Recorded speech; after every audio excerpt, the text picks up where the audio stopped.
No, I forgot to start the music. You'll be all right. Yeah, there we go.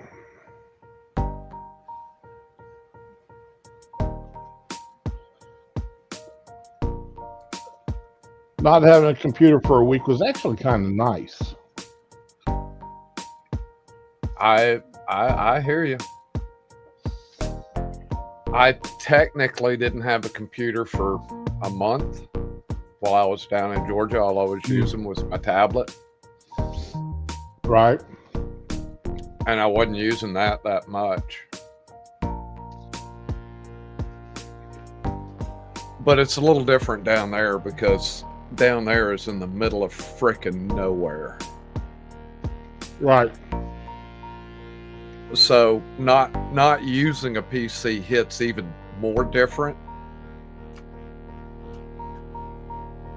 because you're away from everything locally. You're also away from the internet. So it's like being in total isolation and really being cut off from the world. It's kind of nice. Well, I still had my phone that I was able to do things with, but you're not going to stream using a cell phone. I mean, you can, but you can't do a comfortable stream while using a cell phone. Yeah. So, good morning, Paul. Morning, Digi. Morning, old guy. Morning, Trim. Anyway, yes, I'm back. And boy, there's a lot of stuff happened. A lot of weird things happened this week. So I'm going to try to keep kind of light on most of it. Don't ask me about the Epstein files because right at this point, I don't care anymore. Everybody's playing games with it. Democrats are playing games with it. The Republicans are playing games with it. At this point, I don't care.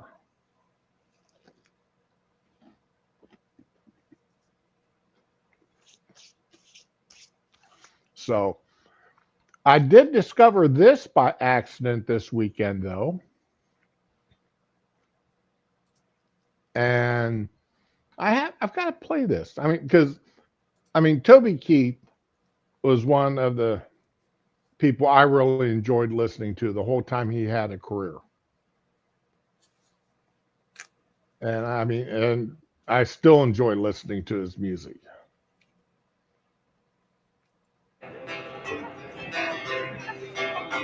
Well, I quit school in the 10th grade and I grew out my hair. I got me a job doing lawnmower repair. I met an army recruiter down at the Winn-Dixie.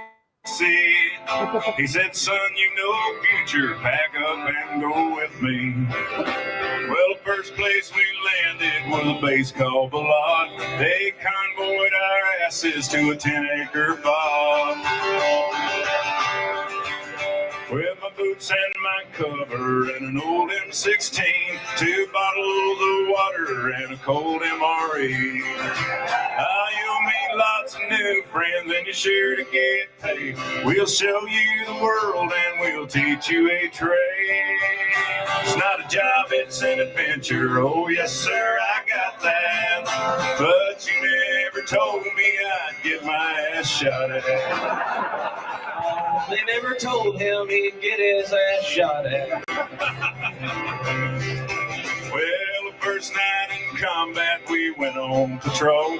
They ambushed our convoy and we chased the assholes.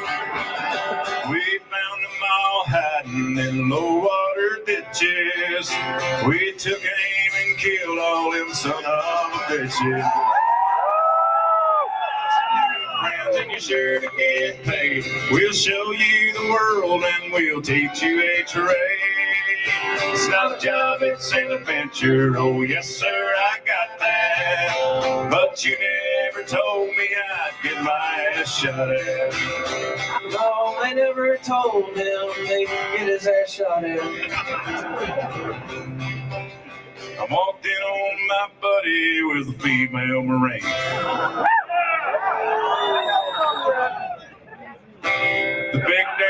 woman that you ever seen.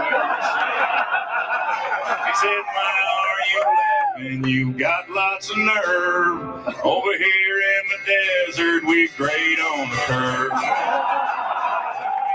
of new friends, and be sure to get paid. We'll show you the world, we'll teach you. It's not a job, it's an adventure. Oh, yes, sir, I got that. But you never told me I'd get my ass shot at. No, they never told him he'd get his ass shot at.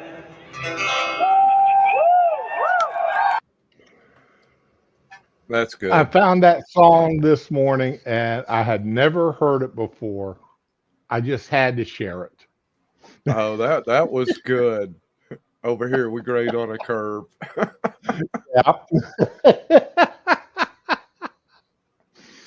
Oh, For that was- line that- only. yeah. Go ahead. Go ahead. Reminds me of Ray Stevens. Yeah. Kind of his storytelling style.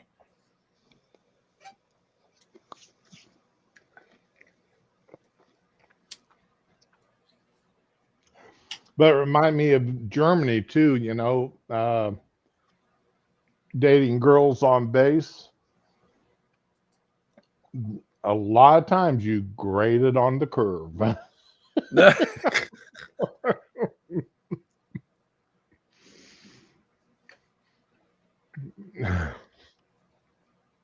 Yeah, I wonder why military marriages don't last for long a lot of times. Because I just figured there was just so much animosity between the. I mean, yeah, there's love, but there's still that love-hate relationship between the branches. Oh no, I'm even talking within the same units. I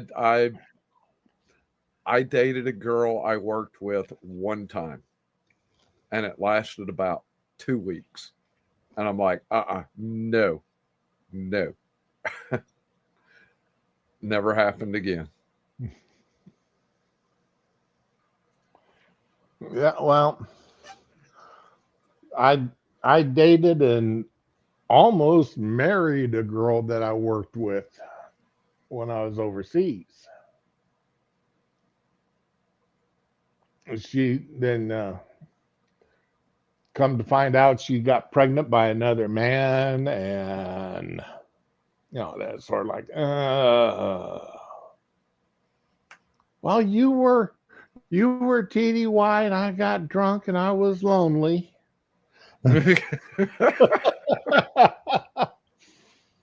And you ended up pregnant by another guy. Yeah. Yeah, it was an accident. Yep. I accidentally fell into his bed. Accidentally cheated. I don't something I won't ever get, how you accidentally cheat. So, that's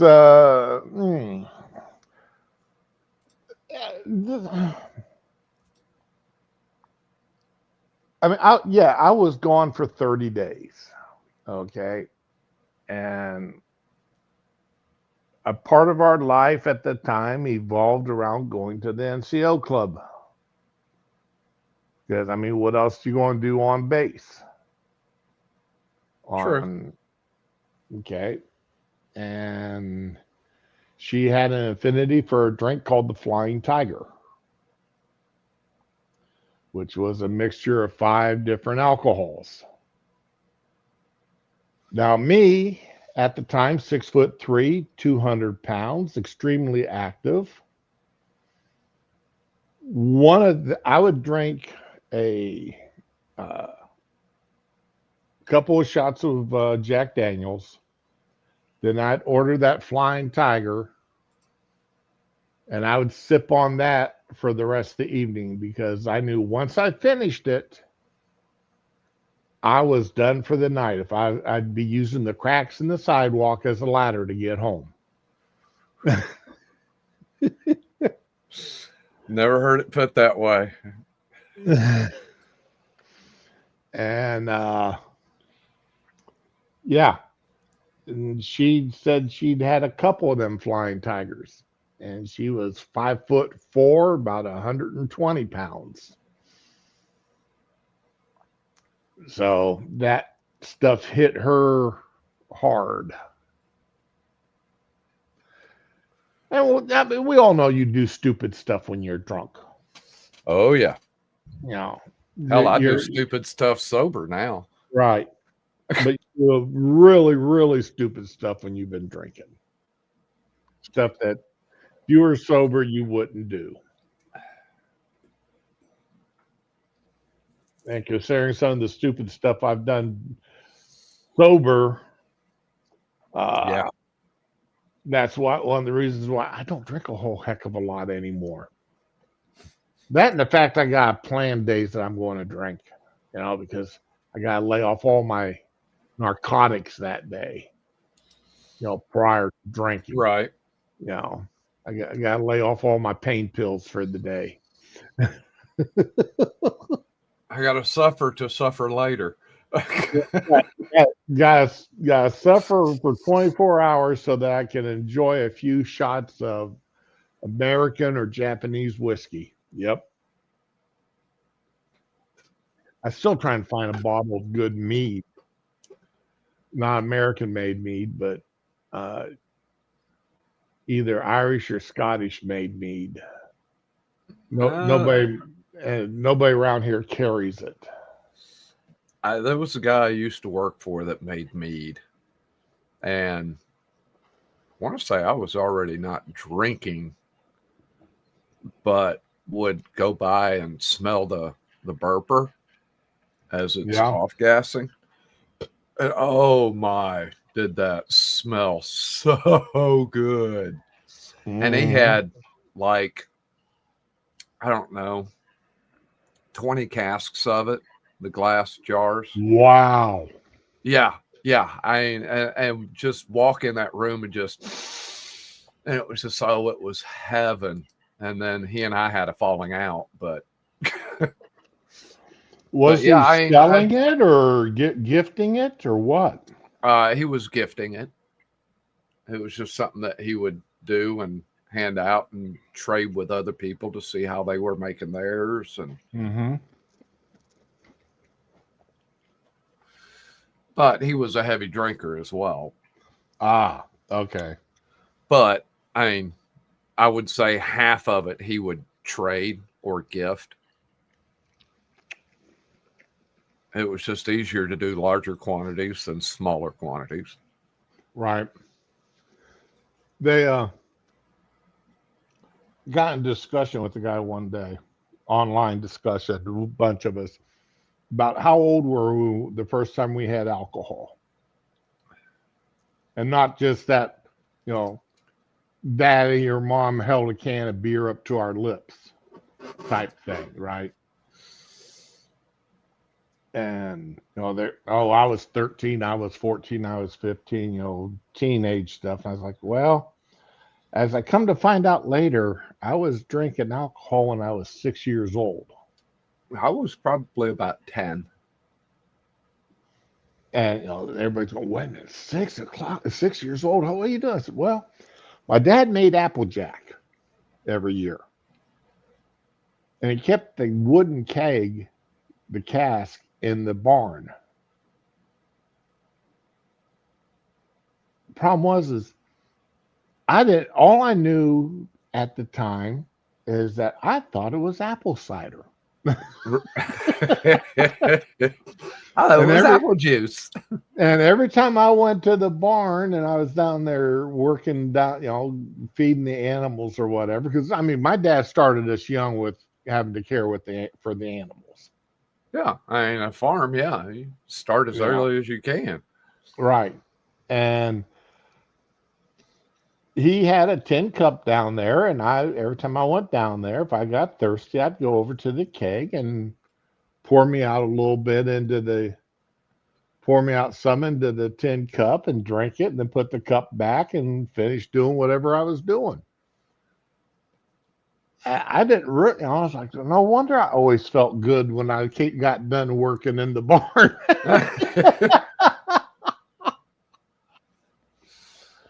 Yeah. I remember I was about 15 or 16 when I was telling my mom and dad about that.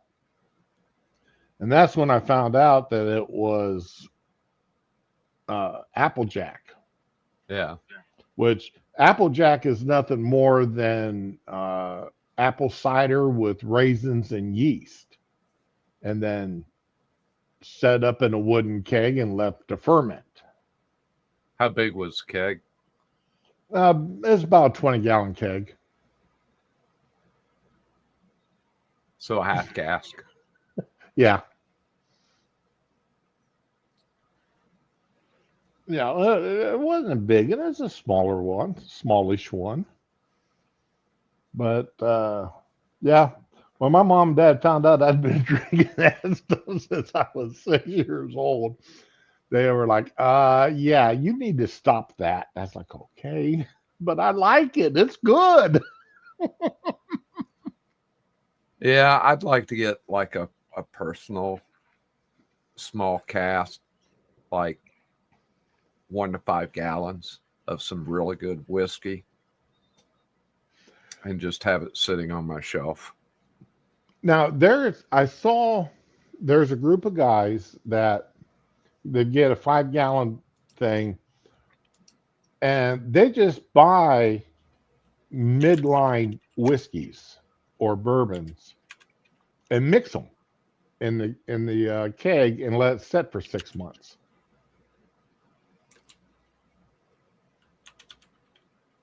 I'm sure they do other things to it,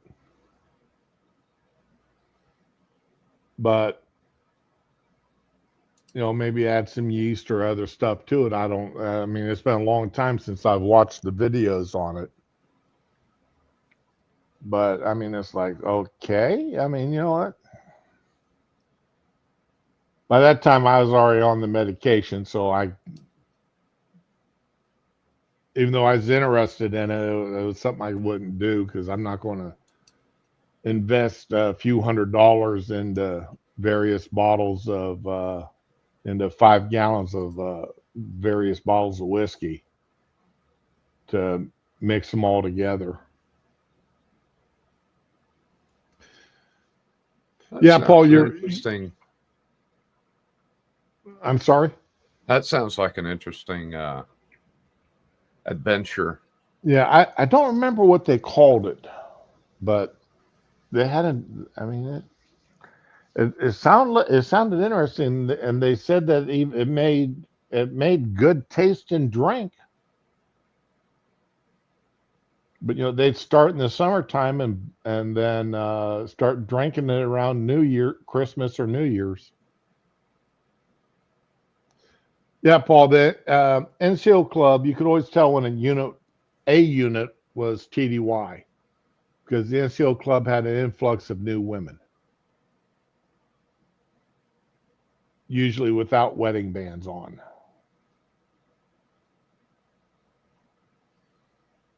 So, have you seen that stupid newest accessory for that Apple put out for their iPhones? No. All right. Let Spanky in real quick, and then I'll put a picture of it up. Okay. Yeah. The only thing I saw was the new aluminum case for the Apple Mini. And I'm like, okay. What's that going to set you back? $1,000? Okay, so let me share this picture.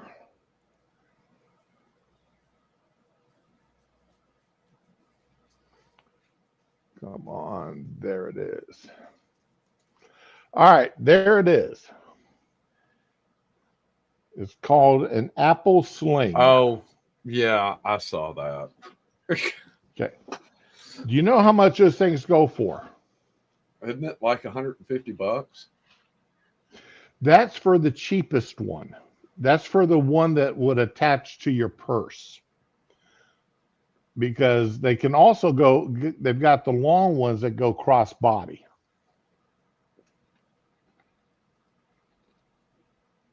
You can get a pair of Carhartt overalls for $69, and there's a pocket up front that'll hold your phone just perfectly. Okay, there's that one. You see that this Yeah. one here is the mini, and this is the big one. This one can go for up to $300, depending on what Oh. color it is. Dear God. Okay. Well, this woman saw that and the prices that they were selling them for. She crocheted one for $3. $3 worth of yarn and about 2 hours of her time. Okay, 3. So you could feasibly say around $65.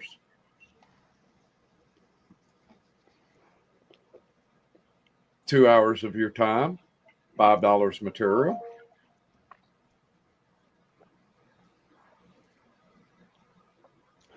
She said she's going to start selling them on Etsy for $45. Okay, that's Ju- 20 bucks ju- an hour. Just to see if they sell. Yeah.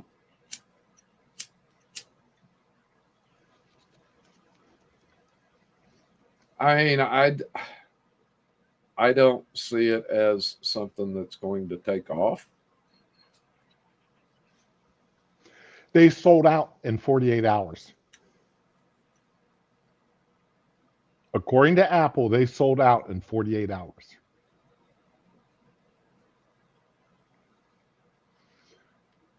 It's called the Status symbol iPhone, bros.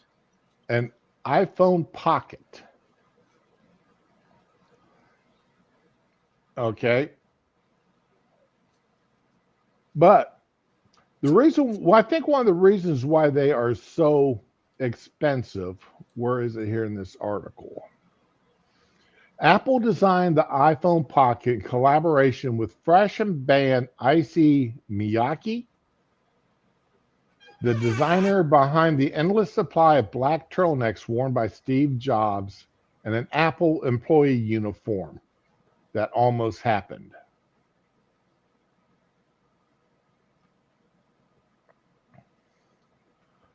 It's a stretchy 3D knitted pouch with ribbed textures. For her pleasure. Yeah.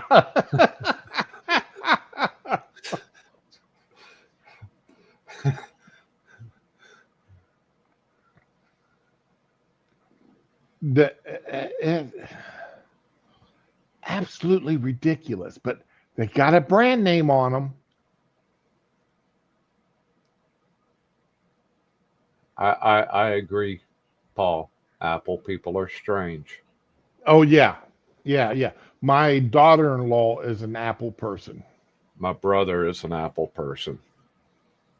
and my son, he's still. She's been trying since they got married. Well, since they were dating to converting, and he still sticks with his Samsungs. I'm a Samsung guy. I am. I have 3 tablets and 4 phones. I only use 2 of the phones. One of them I just use as a music player. But no, Now, I have an iPod.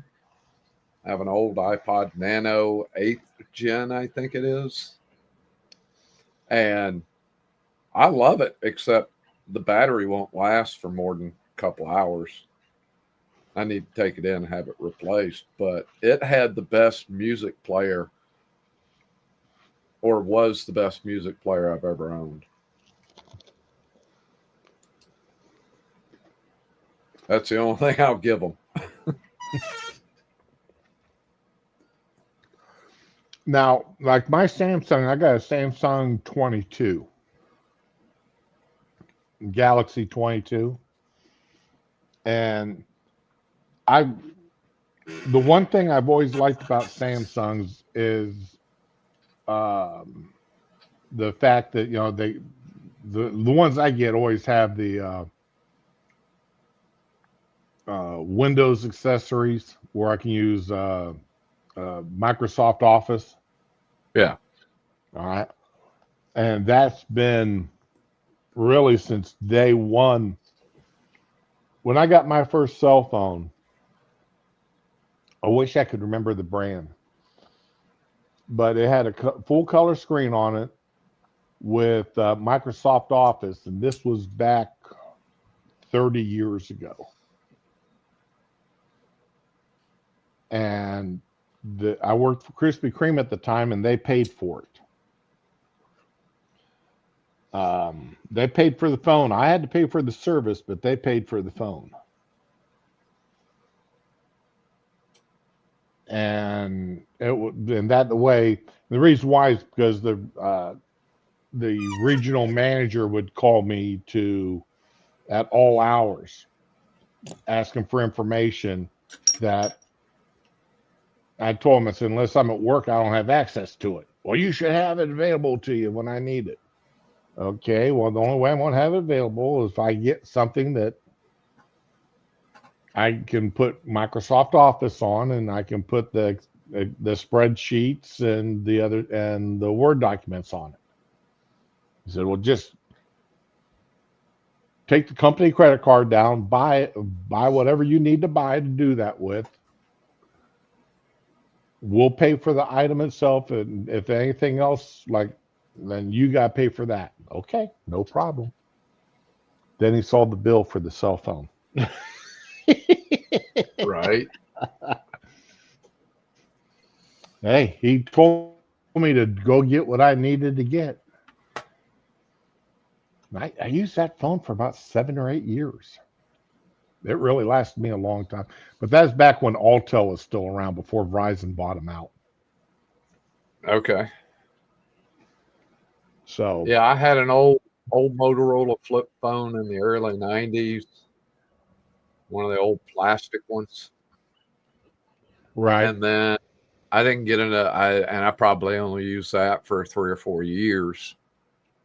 And I still have it somewhere. And then I didn't get a phone until like 2006. And it was because of a job I had. He required me to have a phone. I got my wife a cell phone.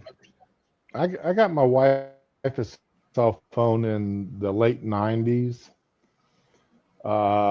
Basically because she worked down and had to drive where she worked in order to come home. She had to drive down a damn lonely stretch of road.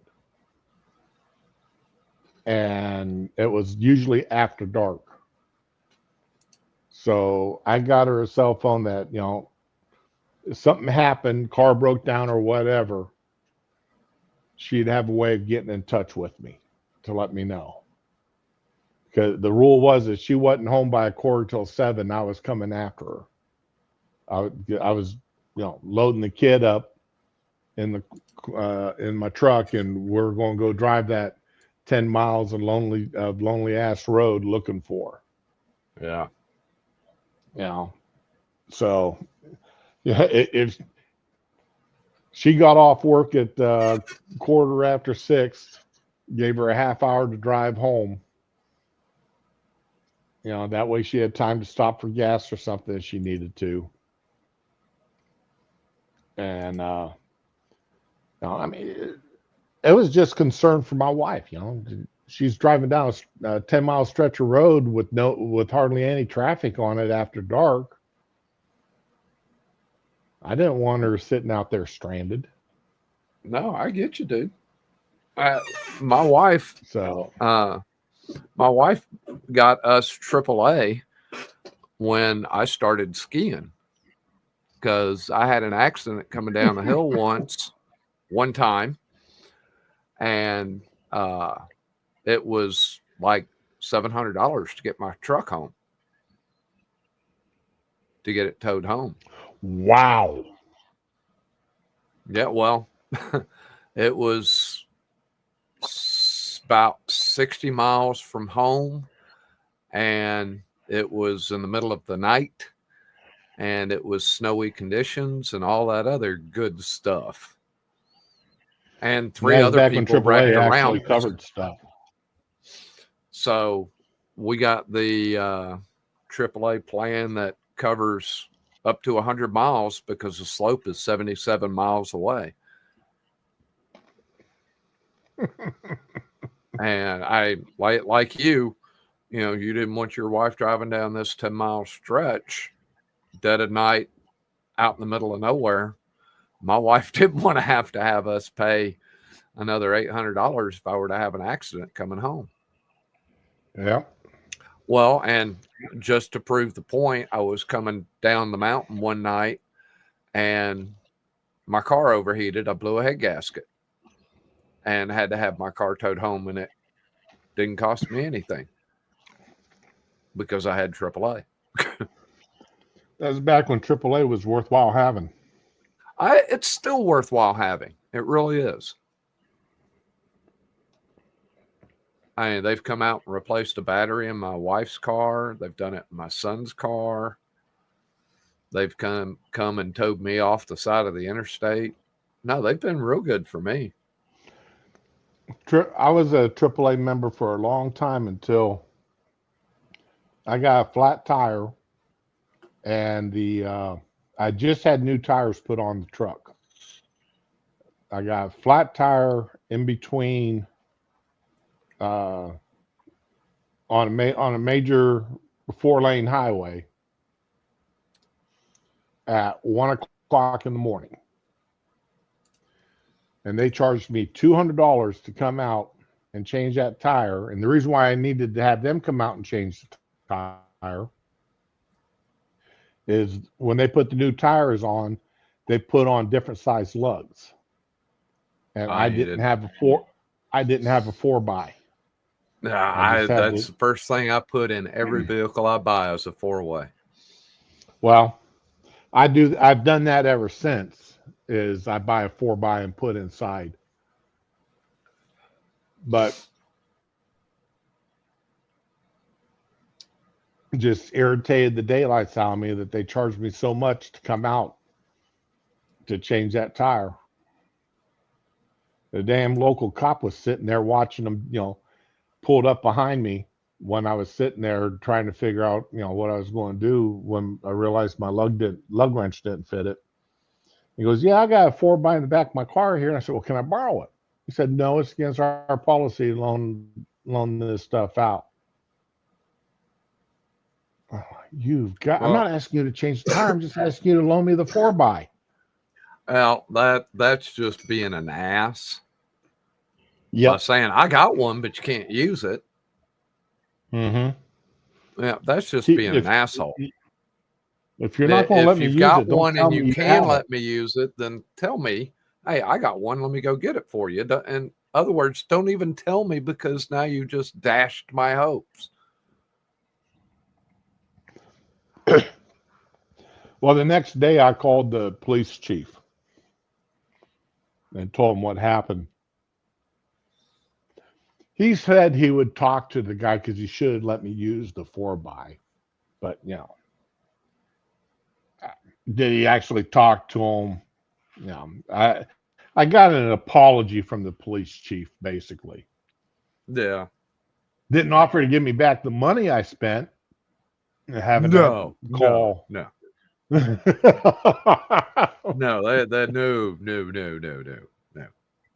Police are not going to give up money willingly.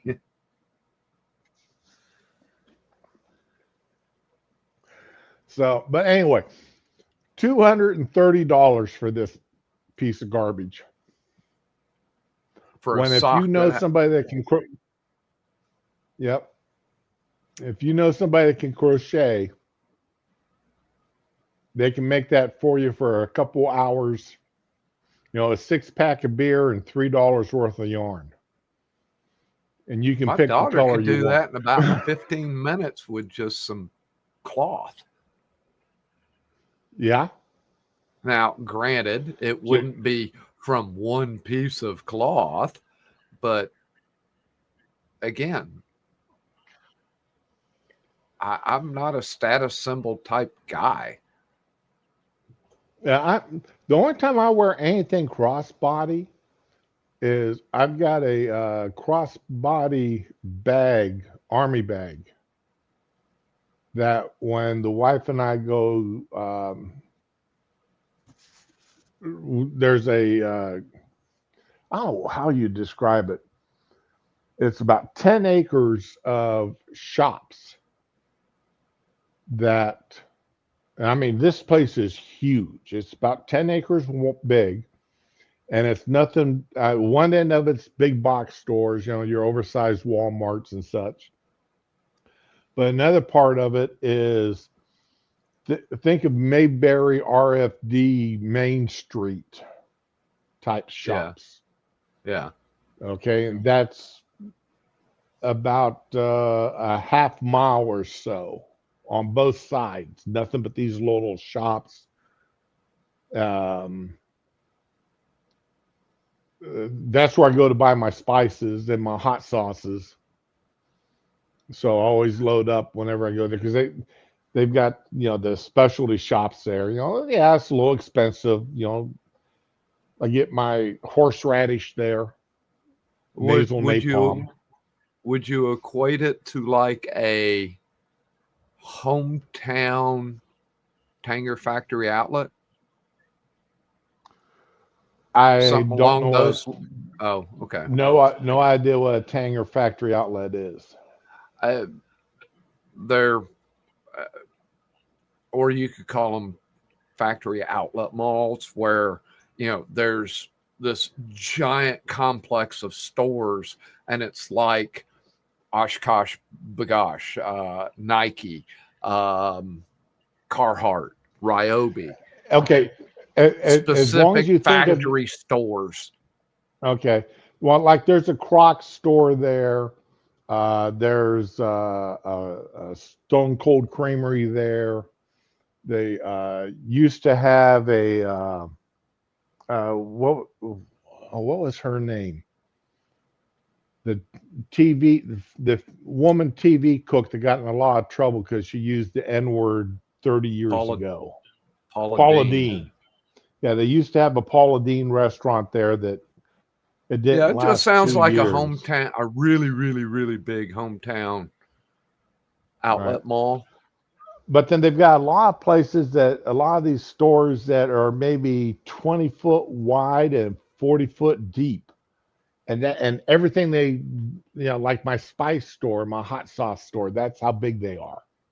Yeah, You go in there and everything is right there on the walls, and you the it's an it's an outdoor cash mall. the cashier is sitting in the middle of the place. It's an outdoor mall, Yeah, basically. There was but a mall up here in Seattle. It's called Northgate. That used to be an open air mall. It did not have a roof, right. and then they roofed it in and actually made it into an actual mall. Okay. Well, I mean, this has got a street that runs down the middle of the place Right, right. with parking on either side. So, but yeah, I mean, I love the place, uh, and I go out. The wife and I will go out there on a Saturday morning when they first open up, and we'll spend out there until 2, 3 o'clock in the afternoon. New Year's Eve, if I'm not working New Year's Eve, we'll go out there for their New Year's Eve party. They throw a huge party out there for New Year's Eve. So bring in a lot of street vendors. Yeah. So yeah, Paul, those places are great, and if you want to get steps in, there's the only thing I don't like about the place, and I is they let people bring in dogs, and not just service dogs, but whatever kind of So you got dogs walking up and down the sidewalk, and I'm sorry, I don't trust people's dogs. I don't trust other people's dogs. Now, service dogs are a different story. But I'd never take our dog out there. He does not have the nervous control to be out in public like that. I'd have to put a muzzle on him and use a yardstick for a leash. I'm a Yeah, dog pepper person, spray. and I can reasonably determine the temperament of a dog, and I know whether or not to approach it. I mean, it's Well, yeah, I mean, you got no choice when you're walking down the sidewalk and they're coming towards you with the dog. You know, I just don't trust people's dogs because I don't know what their temperament is.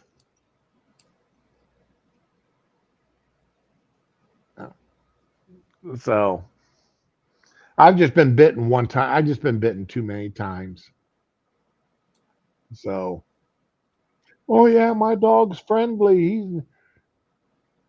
He likes everybody. He'll lick you to death. Yeah, he'll lick you to death after he takes a chunk out of your arm. He'll sit there and lick the blood off of it.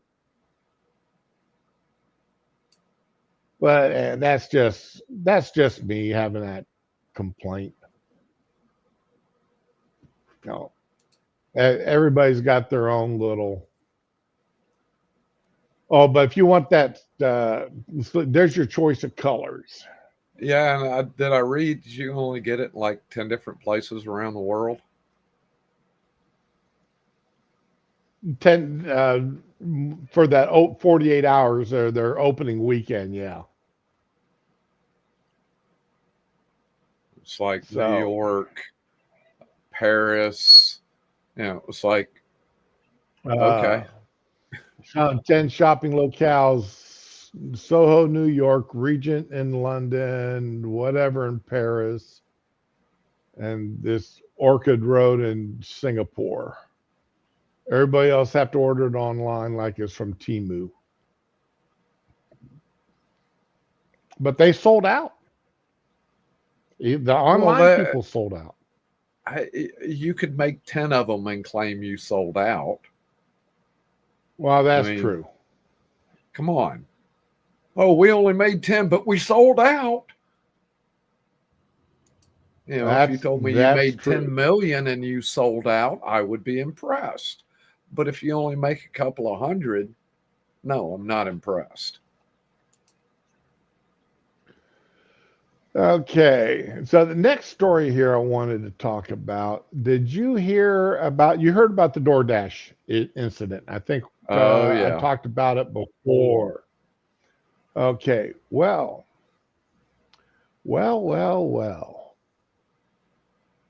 Uh, she got arrested Yep. yesterday, and she's charged with 2 felonies. They're both Class C felonies, but they're still felonies,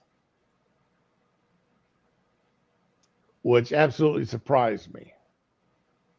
Now, I watched these videos this woman put on. I didn't watch the original video because it had been taken down by the time I got into this. But I watched her other videos, and she was absolutely feral.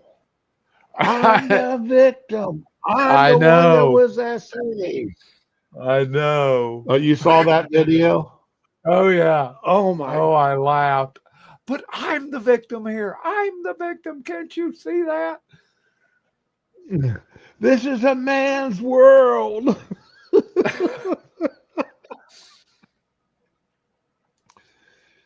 No, she claimed that the door was open and she could see the guy from the porch. Well, unfortunately for her, a neighbor's ring cam video showed her opening the door. I That's think why her she's been original charged. video showed her opening the door. Well, I know her original video had her saying she opened the door. But like I said, I didn't get a chance to watch the video. I heard audio clips from it, but I didn't get a chance because nobody was being bold enough to play her actual video. They just played some audio from it.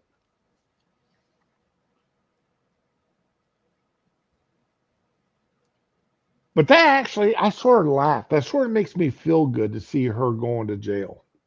Well, Absolutely. she's not going to go to jail.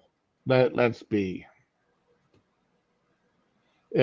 She may get, if she gets a jail sentence, it's going to be suspended.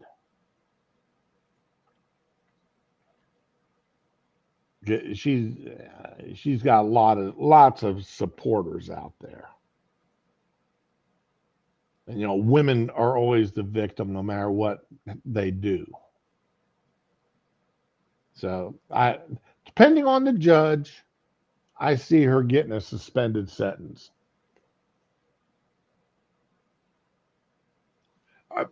More than likely, yeah, with probation and Yeah. Now, if that had been a man doing this, and it was a woman that was passed out on the couch, and he posted the video of her naked,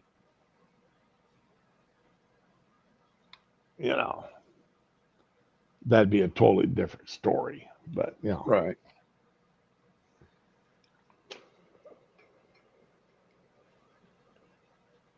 She does face up to 8 years in prison if convicted of the 2 felonies.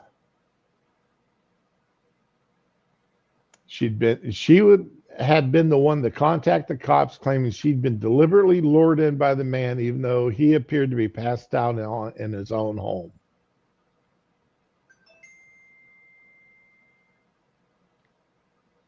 So, yeah, this is just too funny. However, ring camera footage shows Henderson let herself in the man's house, and police have said there's no indication that she was encouraged to go in, let alone film. Her biggest, if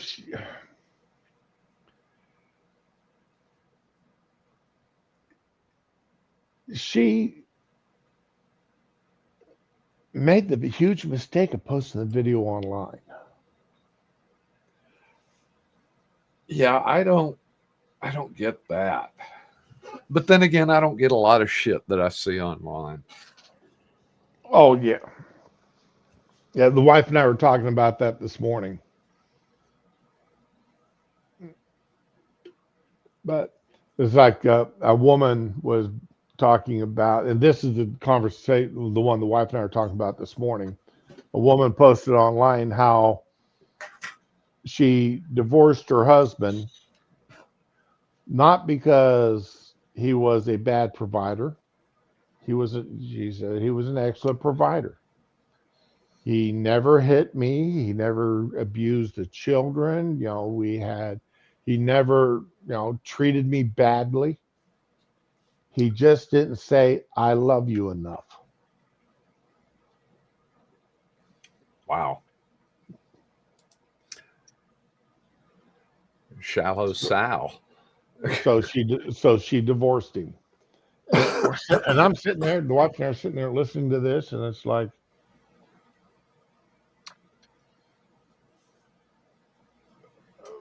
now I probably say it to my wife 4 or 5 times a day. Yeah. Okay. I mean, before she left for work this morning, said it a couple of times. And then when she comes home for dinner, when she comes home from work, I'll probably say it again. Then, of course, before we go to bed at night. So, absolutely. My brother-in-law doesn't get how my wife and I are still together. He's just like, you guys are polar opposites. I went, no, we're not. You just see it that way. The main reason my wife and I are still married is because I make her laugh every freaking day. Sometimes to the point of incapacitation. Are you saying she's got to wear a diaper sometimes? I, there's sometimes I might need to wear a diaper. Sometimes it gets so funny. I mean, we'll sit and laugh hard belly laugh, tears rolling out our eyes about something stupid in the middle of the afternoon and be sore for 2 days because we laughed so hard. It doesn't happen every day, but it happens often enough. Right. Well, and not to brag about myself here, but my wife was telling me that her and a couple of her coworkers were sitting there talking. Where she works is 99% female. Other than the maintenance guy and one other teacher, the whole place is nothing but female. And they were sitting there talking one day while they were eating their lunch and all the kids were napping. And the wife the other women were complaining about having to go home and cook dinner. And my wife goes, I go home, my husband's already got dinner either started or ready to go, that he's got to wait on me to sit down and have a cup of coffee before we eat dinner. And that's true 5 nights a week, 5 days a week. Cool. Like, okay, Tuesdays is one of the days where I don't cook because I'm in bed by the time she gets home from work, but we got leftovers in the refrigerator for her to warm up to eat. Like I got a casserole that we had sitting in the refrigerator, all ready for her to warm up,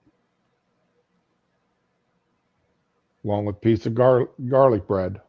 I made a baked spaghetti casserole,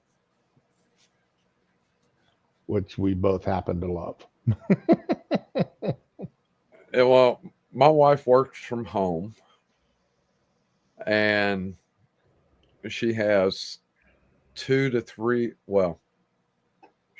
to 6 days a month to where she is just absolutely insanely busy. It's 2 to 3 days first of the month, and then 2 to 3 days middle of the month. She does payroll. Right. So whenever those days are, it's leftovers, or I wind up fixing something for us. I'm not that great a cook. I won't deny it. Domino's delivers. But yeah, I get where you're coming from. Yep. And fortunately, my wife enjoys cooking, and she cooks a lot, and we have like shit tons of leftovers all the time. Well, I had to buy. Well, the wife got me a new food saver because my other one burned out. So she bought me a new food saver this weekend. As a matter of fact, my wife has to can some more tomatoes. Ooh, nice. I got the last of my hot peppers off the plants. I do believe I got my last one.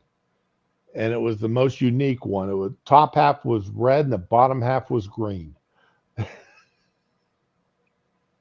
It wasn't a fade between the red and the green. It was a solid line. Oh, wow. Yeah. I should have took a picture of it before I ate it. Yeah, you should have. I'd never seen a pepper like that before. And the thing wasn't any bigger than the last two joints on my pinky finger. Okay. It was a small pepper, but once they start turning red, you go ahead and get them off the off the vine there because they're ripe once they turned red. So, but yeah, I mean, but that was a cute little pepper. I kept it in the refrigerator for a couple of days before I ate it. Yep, that definitely would have been something I took a picture of. But I take pictures of random stuff all the time anyway. Yeah, I was going to get a picture this morning when the wife left for work. There was a squirrel right next to the door, hanging off the wall, and he just clinging to the stucco, looking at us.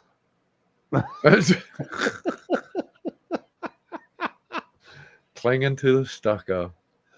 Yep, it's like, okay, he didn't run away or anything else. He just hold on to the stucco of the side of the house there, by the front door, looking at us.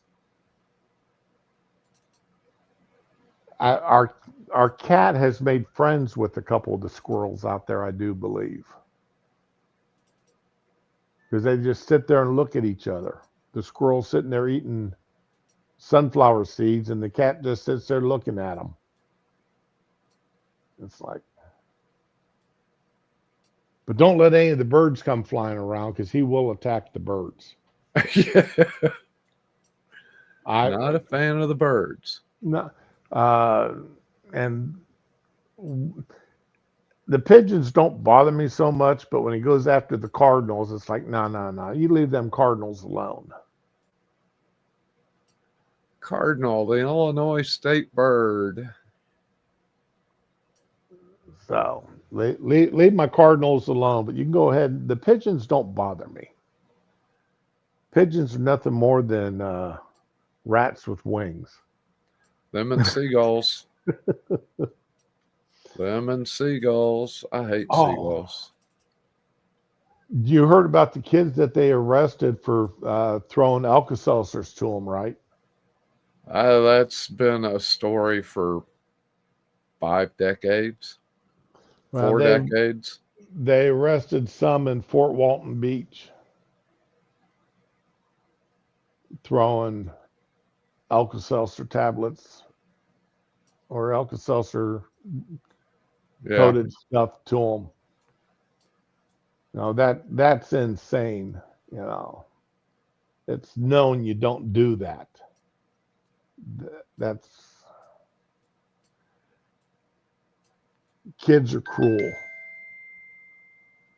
wasn't me. No, I just got an alert on my phone about Maurer.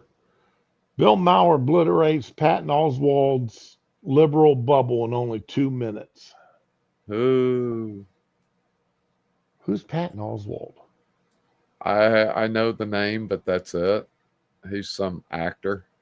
Okay, he's that fat actor. He's one of those fat actors, isn't he? I think so, yeah. Yeah. I know who he is now. So, okay, let's see here. What's next? Yeah, he's a fat guy. Yep. Comedian. Yeah. You heard what's going on? That Staten Island's city government or borough government is throwing a fit against New York's newest mayor, right? Mayor-elect. I think everybody's getting ready to have a fit over him. Zoran Mondami victory spurs Staten Island to renew bid to pull out of New York City.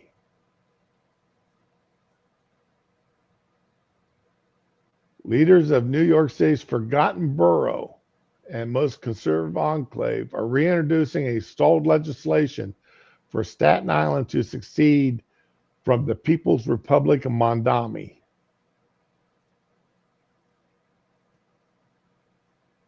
The Democratic Socialists could not be further out of sync with the values of communities on Staten Island. And I'd argue that this time around, the Democrats won't want to stop the borough's secession because they'll make it even less likely New York City ever elects a Republican mayor again.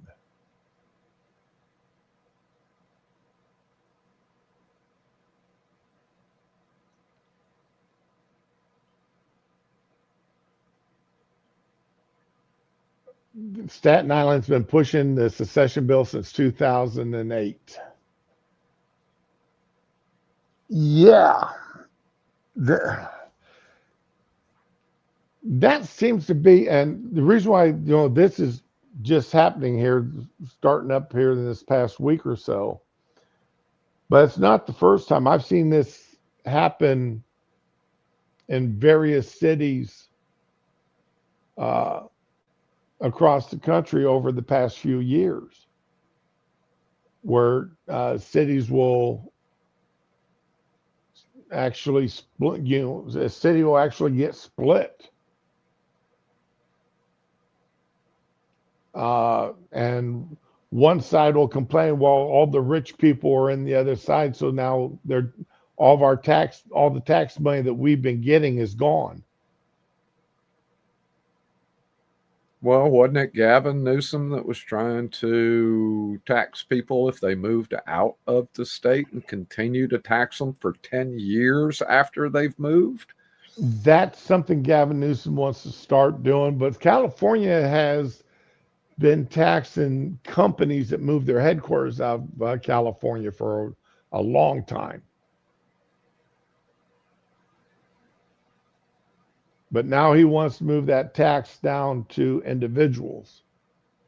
And yeah, I don't see how that is legally, how that's legal to tax somebody if they don't live in your or do business in your state. Yeah, I don't know how it's legal either. And that's going to be interesting to see what happens, especially, I mean, you moved to California to Texas. Well, there's, or California to Florida.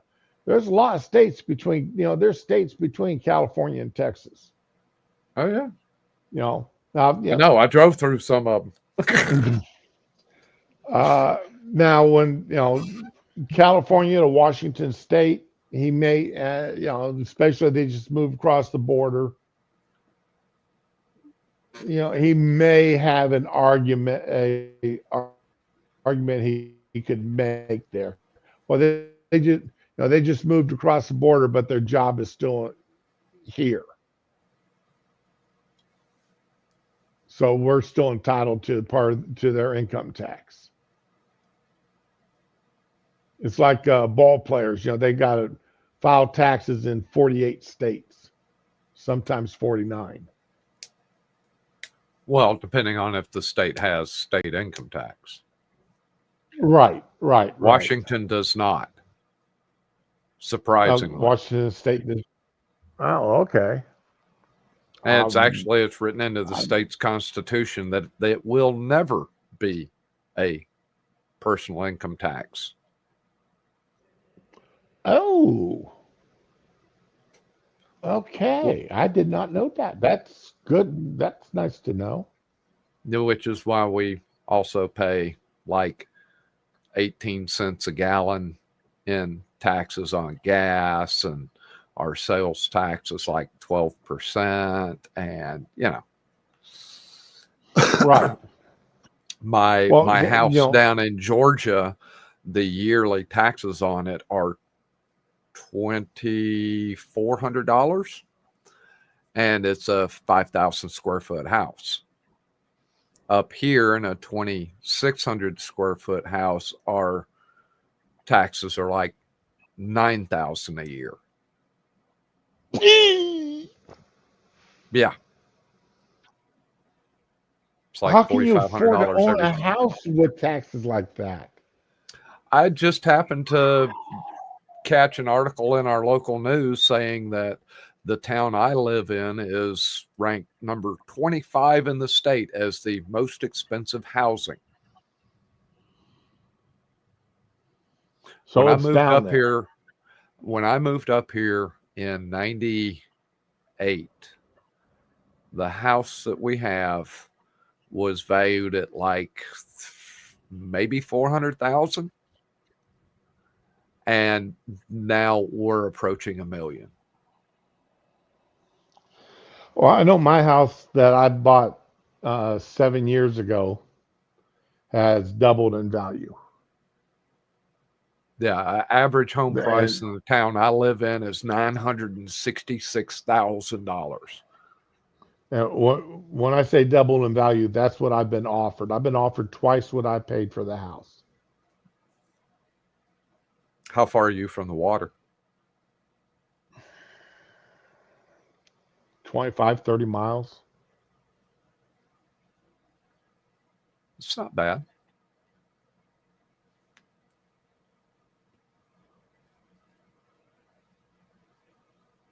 But yeah, it's ridiculous up here.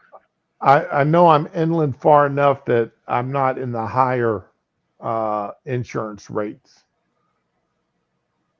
Okay. Because the closer you are to the water, the higher your insurance rates are. Yeah. Oh, So, absolutely, especially down in Florida. right. I'm far enough away. I'm a couple miles away from the line, and I'm not that demarks where the rates are. I mean, if you can actually pull up a map and see, they've got it marked out. If you live on this side of the line, your rates are higher than on that side of the line. Right. So the same way with rising water. When we bought this house, I got all those maps and I looked at them to see, okay, am I in the rising water area, flood water area? Am I in this water area? Am I in the wind damage area? Which at the time I wasn't, because across the street had nothing but, it was like 5 acres of pine trees. So we weren't even in a high wind area. But all those trees are gone now. So,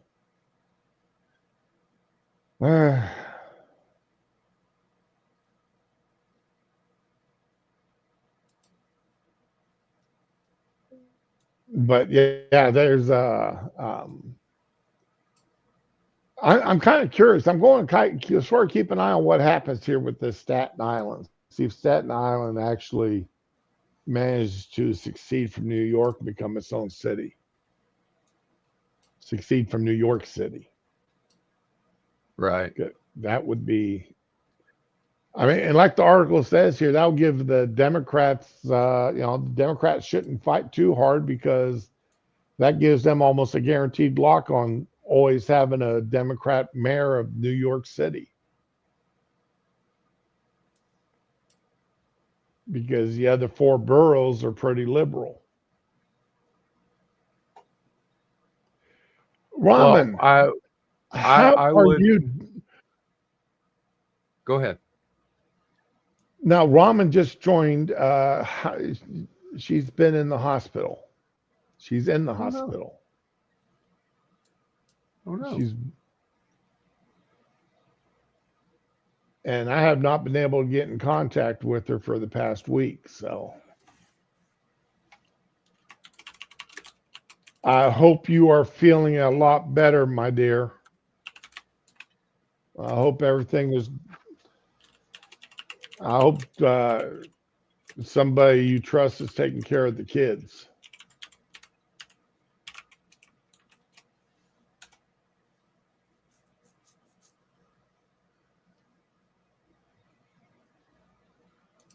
Yeah, I'm sorry to hear that she is so far under the weather that she's in the hospital. That's not good. So,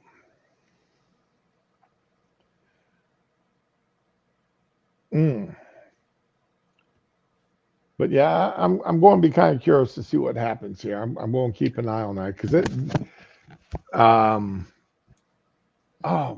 I forget what another city just elected a socialist mayor, female mayor. And heard that on the news last night, and let's see here. New female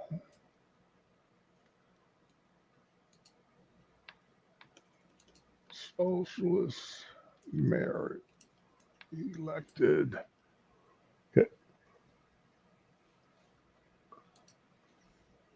Okay, here we go. Seattle Mayor Katie Wilson. Oh dear God.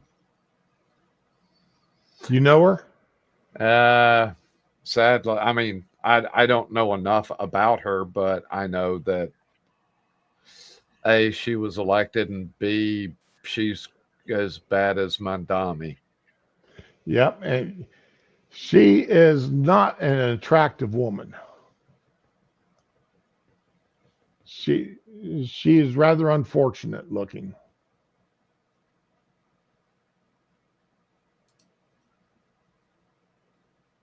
She has dreams that sadly could come true here. So y'all got some fun there. Well, I don't live in King County, nor do I live in Seattle, so I'm okay. Right. Well, when I say y'all, I mean the people in this, because you know that she's going to, this is that foothold into Washington State. Well, Bruce Harrell wasn't a whole lot better, but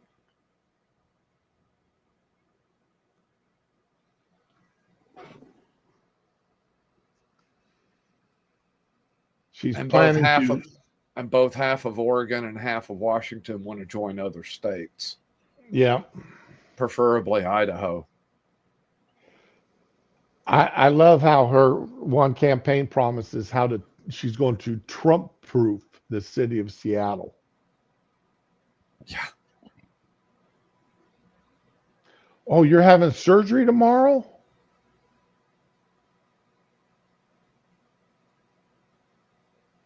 Well, I'm glad the kids are good. But you're still going to be in the hospital for a week or so. Oh.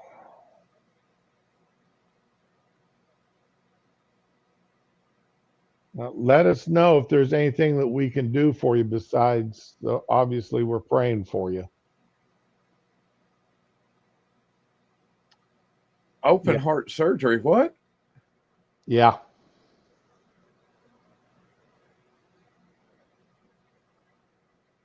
Need new valve, huh?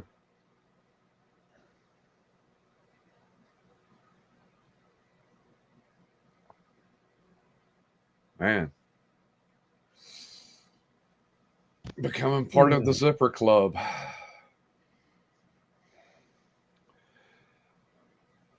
Going to be a lot of people looking at your magnificent bosom tomorrow.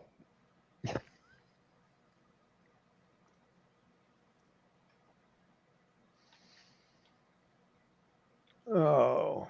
It's the only time you'll ever hear, get them boobies out of the way.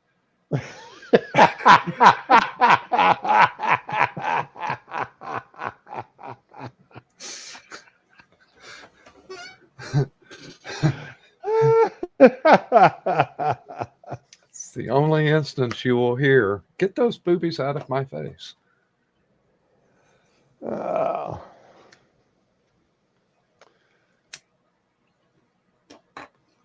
Now, like I said, today is going to be pretty much a potpourri of a bunch of different stories that have happened over the past week. This is one that's got me. This year's been pretty much the title to all stories dealing with this. Michigan man charged after fatally shooting teen who broke into their garage. All right. There's the headline. A white man shot a black guy, a black teen I who don't broke believe into he his got house. charged, though, did he? Yes. He's been charged. Hmm. All right. They sort of bury, Sylvan Wilson, 17, was with 6 other, mainly teenagers, when the group broke into the garage at 1 o'clock in the morning. So 1 out of 6 got shot, or 1 out of 7 got shot.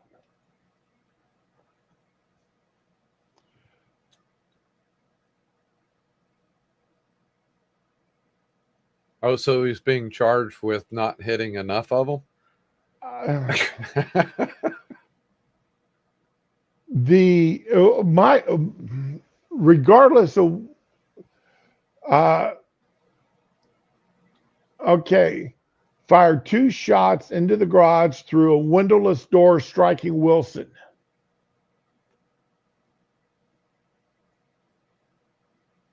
He was still shooting into his garage that nobody was supposed to be in.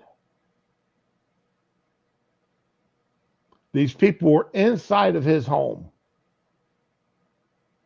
I don't know about you, but if you're in my garage, you're in my home.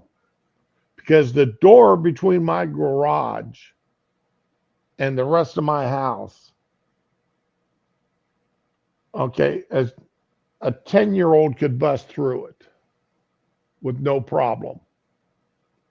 It's not a security door.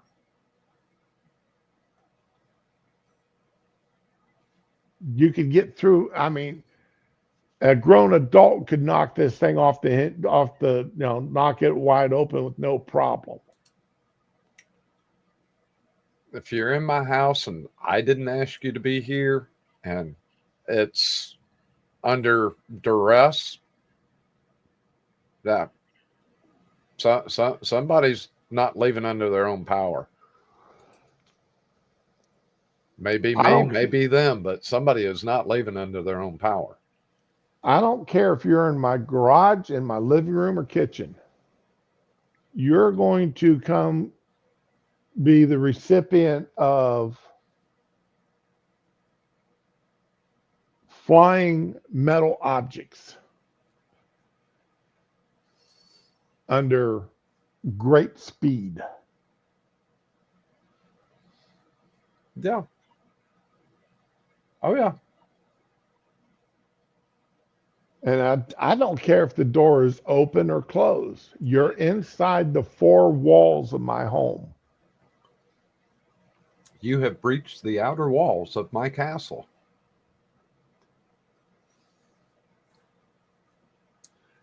This is like the 3rd or 4th one in as many days, isn't it?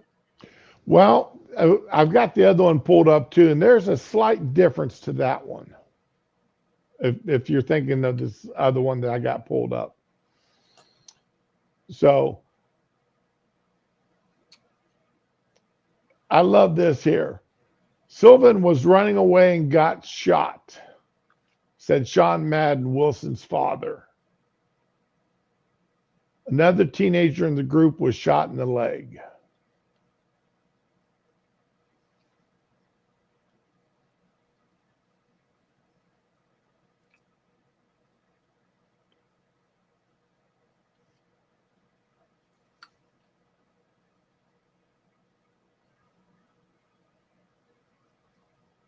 Okay, that last paragraph there.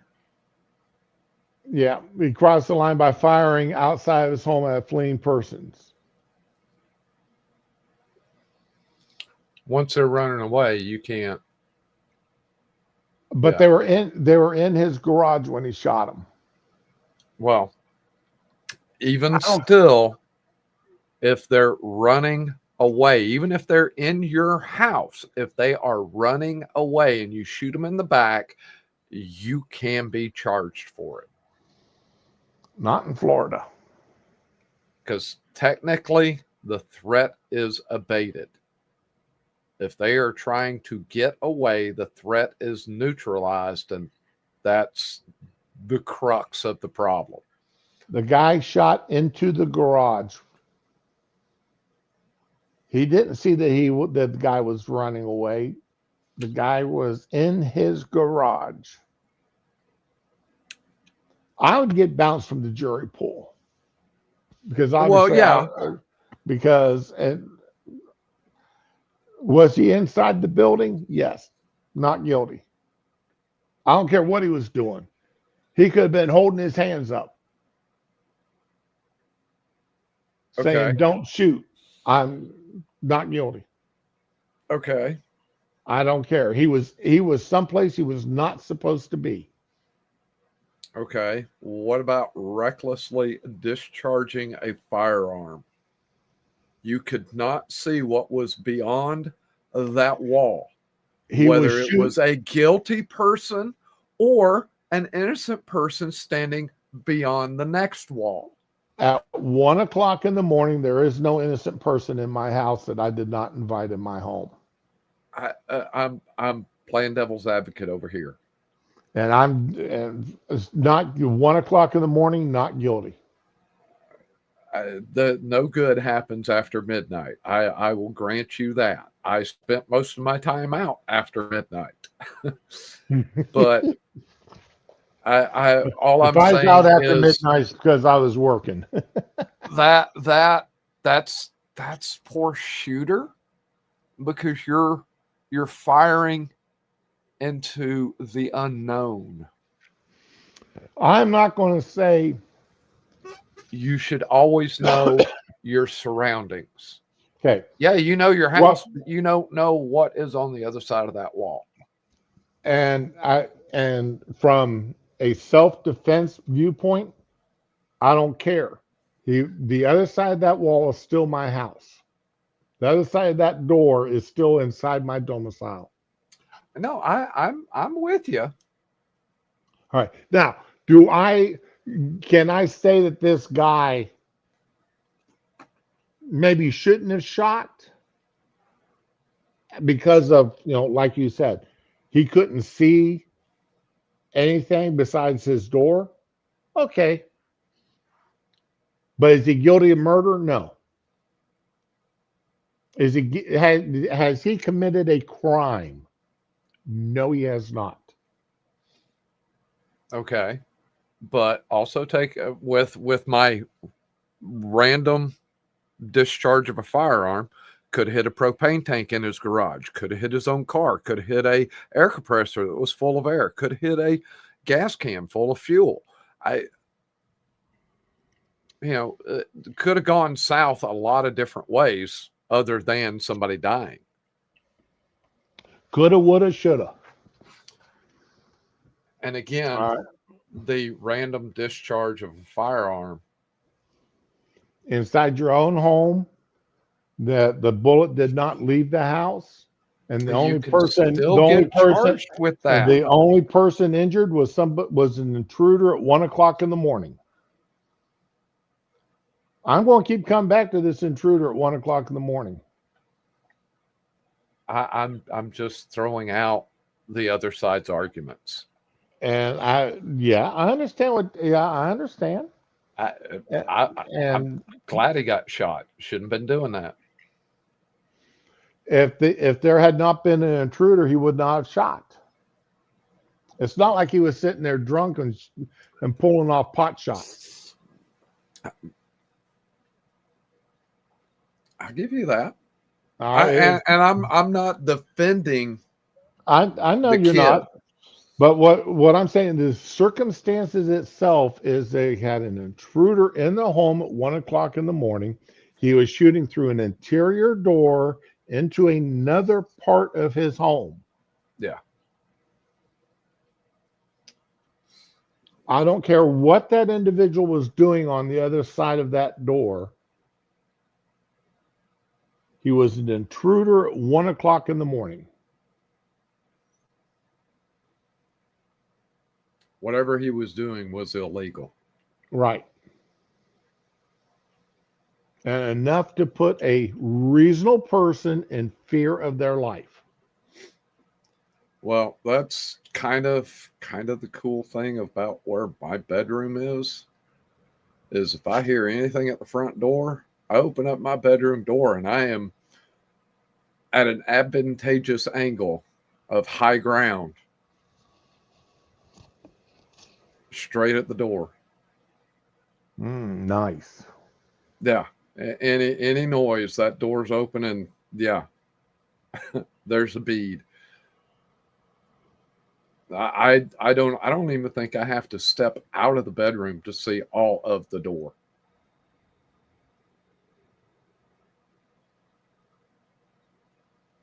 So yeah, Yeah. it's a little advantageous for me. Right. So now this other case, I agree with him being charged. Okay.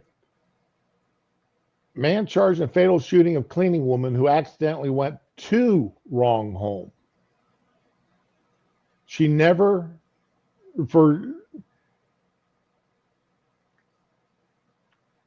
he shot through his front door and killed this woman. She was not in this house. Yeah, for sure. I think this is the one that you were talking about because this No, I happened hadn't this heard about weekend. this one. Oh, okay. 7 a.m. found the woman dead on the front porch of the residence with a gunshot wound.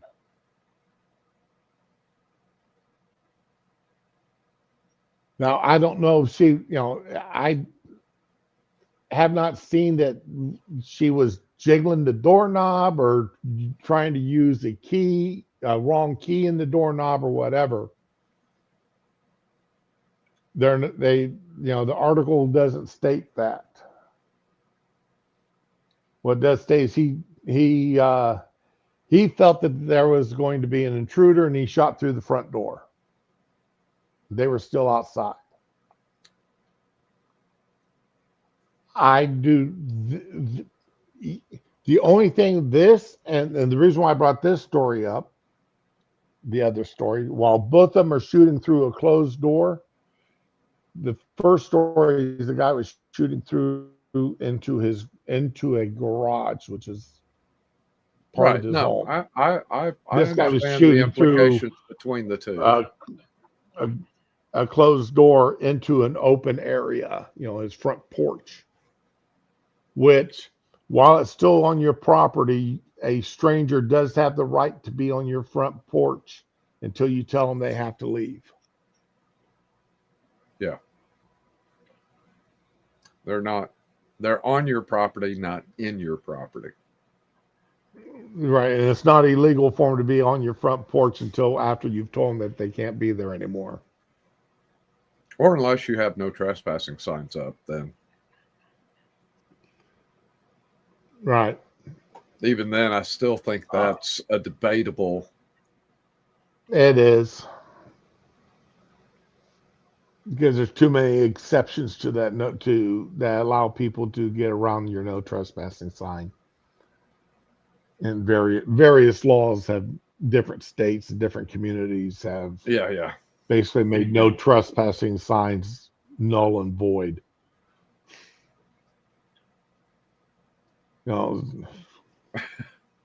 Yes. Yeah, don't shoot through front door. Front door. Unless they shoot first. But see, that's one thing is I never stand directly in front of my front door. I don't know why that is, but I've never been one. I always stand to the side of the door.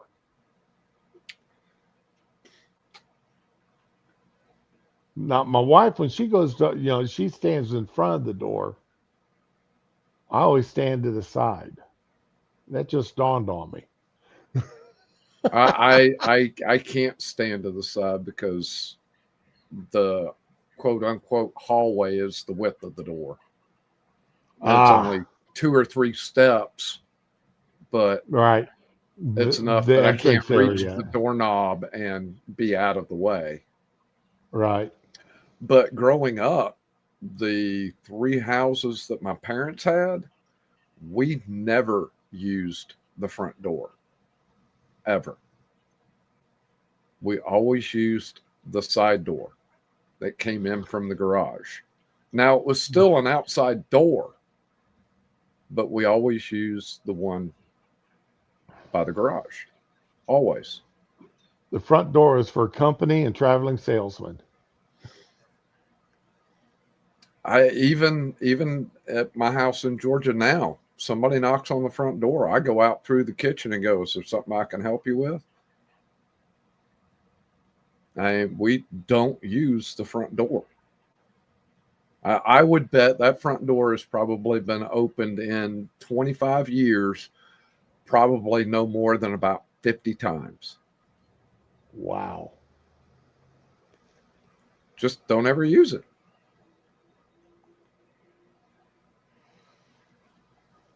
I know now the house I grew up in, the front door was never used. We always used the door uh, at the driveway. Yeah. That was, we always used the driveway door. We never used the front door. And it The only time usually either that led into the den or into the kitchen, right? led into the kitchen. Yeah. The front door led, little vestibule area with the living room off to the side and the stairs going up to the bedrooms. And then, of course, the bench to sit down to take off your shoes or to put your shoes back on. Shoes were not allowed beyond that, uh, beyond the kitchen or that little vestibule area. Yeah, No, we never. no I didn't shoes were grow up with allowed any that rule. further. My daughter has that rule. I want to say my wife had that rule when I moved up here, but apparently I put a kibosh on that because I never take my shoes off. On occasion, my shoes won't come off, but it's usually if I'm running in to go back to the bedroom or the bathroom or someplace and then going right back out again. Right. I went to leave and forgot something. Yeah. But other than that, I mean, when I come home, shoes go off right at the door.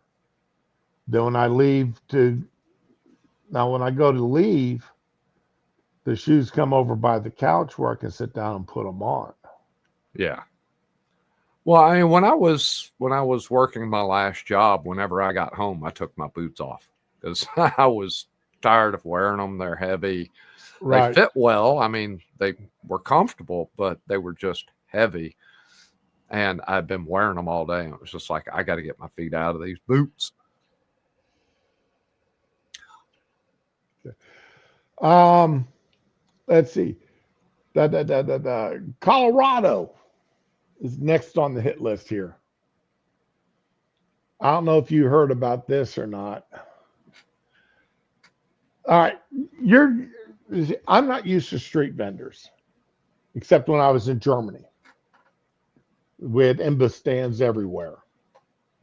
They all sold basically the same thing, but street vendors, selling stuff is not something I'm used to. So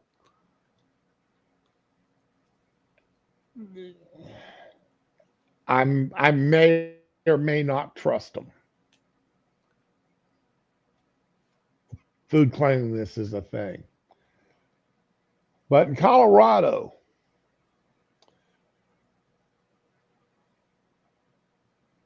a city worker found a guy that was not a street vendor, and evidently he didn't have a license or something. So what you're seeing here is she went around and poured bleach onto all of his food.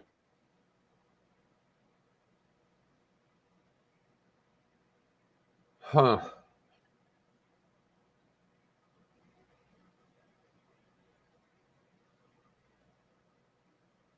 Comes back to Well, being kind of a tough one there. I mean, destroying a guy's product, but he's not legally allowed to sell it. Well, I have a hard time. I mean, yeah, she should be arrested for destroying his merchandise, but he shouldn't have been out there in the first place because he didn't have a license or a permit or whatever. Right. Well, he got a $500 fine. Okay, which is now being going to go bye-bye because she, as a city worker, destroyed several $1,000s worth of food. I did not hear the part where she was a city worker. Yes, she was a city worker. Okay, she has now been arrested and faces $500,000 in fines and imprisonment. Yeah. The city, as representative of the city, it makes it even worse. But right. That's why the city, backed away from the $500 fine. Now, he's still going to sue. I don't know. And should he win? Yes. Should he win? I don't think he should win much more than the cost of what he lost. Exactly. If he lost $10,000 worth of merchandise, at best, give him 12. Exactly. Maybe 15, but don't give him $1 million. Oh, you give him for the lost foods because if he was not properly licensed to be there selling the food, he wasn't properly licensed to be there selling the food. So pay him for his lost, and the city ought to just go ahead and say, all right, here's 10 grand, go have a good day. Even if they only destroyed $5,000 or $6,000 worth of food, here's 10 grand, go have a good day. Here's 10 grand, go get your permit.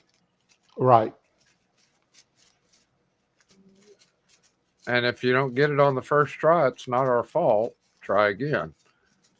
Because obviously you either didn't try before or you tried and failed.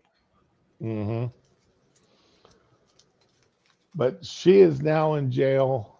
$500,000 faces $500,000 in fines and imprisonment because they've got her for poisoning his food. Yeah.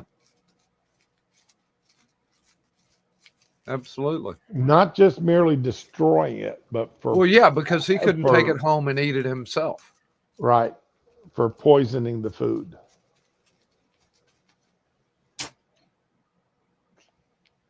And she was bold about it, as you could tell by that video footage. Oh, yeah. She was absolutely bold. She was proud of it. Yeah. And doing it, knowing somebody was recording her do it, that's brave and bold. Okay. Now, this is something that made my heart happy to hear. Made a lot of Democrats mad. Made a lot of liberals mad. But 200 migrants arrested in Charlotte since the Border Patrol arrived.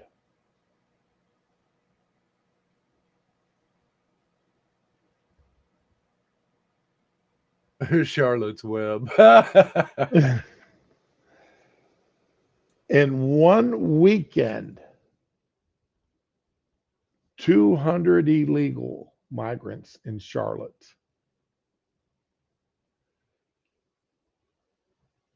That's how hard, if they can arrest 200 people in one weekend for being there illegally, how many illegals do you think were there? They didn't, that's not even a drop in the bucket.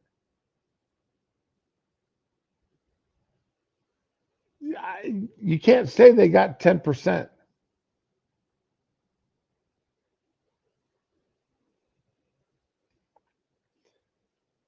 Now, it makes, I mean, that's 200 less illegals, but that's less than 1% of what crossed the border illegally in one day under Joe Biden.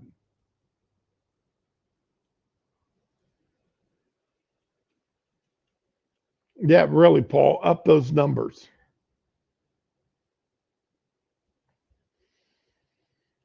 I got asked why I don't speak Spanish. I speak a couple of different languages to various degrees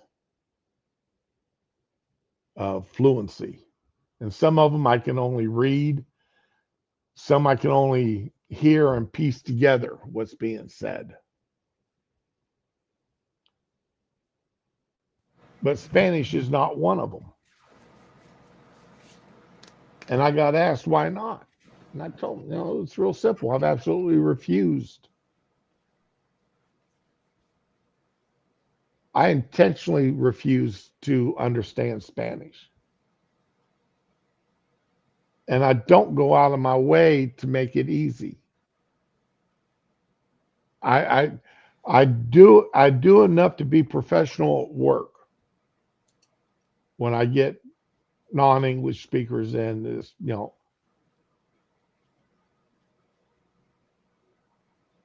I've got I thought about learning Spanish when I was at my last job because I would say 5/8 of the employees were of Hispanic nature.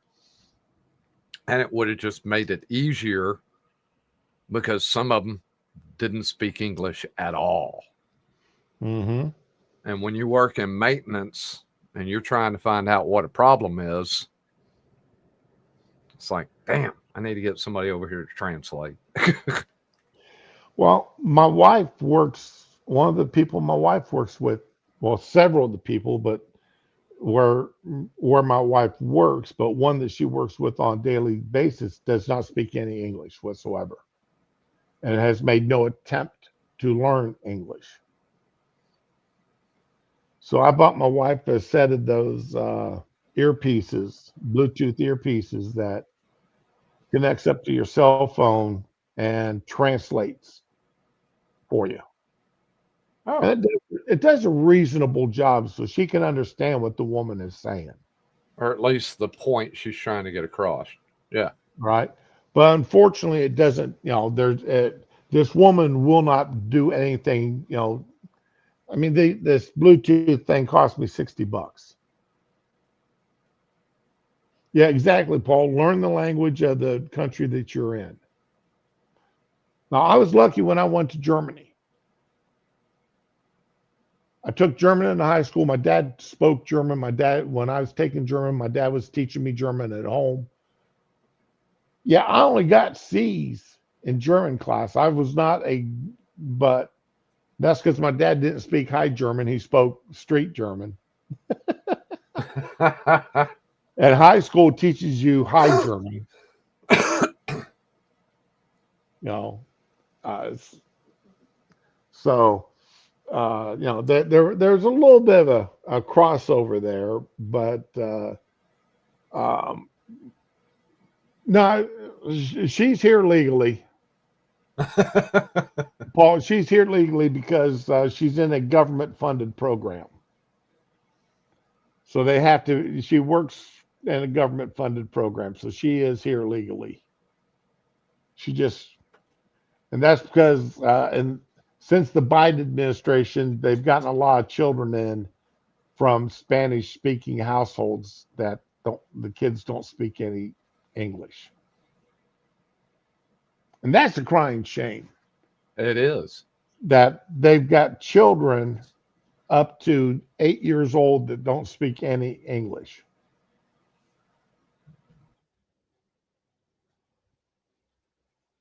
Yeah, so much for a possible quick buck. Yep.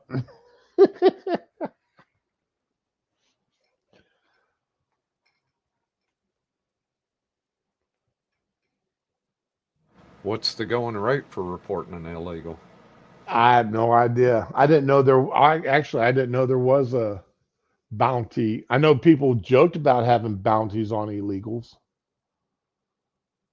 And if there were, I could make some money on the side whenever they check into the hotel. Oh, you don't have passport? You don't have a passport or any kind of ID that shows that you're, you know, Sure, come on in. I got a room come right over on here for you. in. Got special room for you right here. ICE has already got the key to it.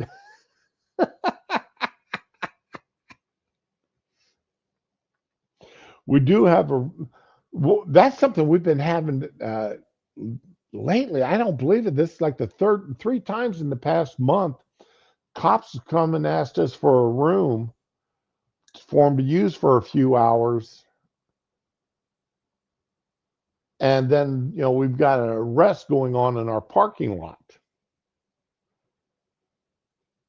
The first one that happened, they arrested the woman for prostitution and possession of meth, and the guy they arrested for possession for sale of meth. He had meth and marijuana. Yeah, it'd be only two reasons I know there would be activity at a hotel motel is drugs or prostitution. So, well, the way the cop explained it to me is, they got the underground newspapers and an ad using the correct language. And these people call them up on their burner phones and set up a place to meet to either buy drugs or the prostitution. And a couple of times and evidently the three times it's happened at our hotel, the prostitute or drug dealer picked our hotel to do the deed in the parking lot, which our hotel is on the main drag going through the county. So, that it is what it is there. But yeah, I mean, I've got no problem with I'd been happier if that read 2,000 illegals had been arrested in one weekend. But one thing people were forgetting here about these Border Patrol and ICE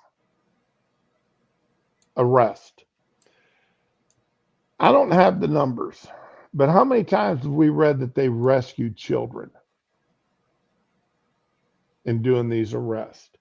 Children that are being trafficked.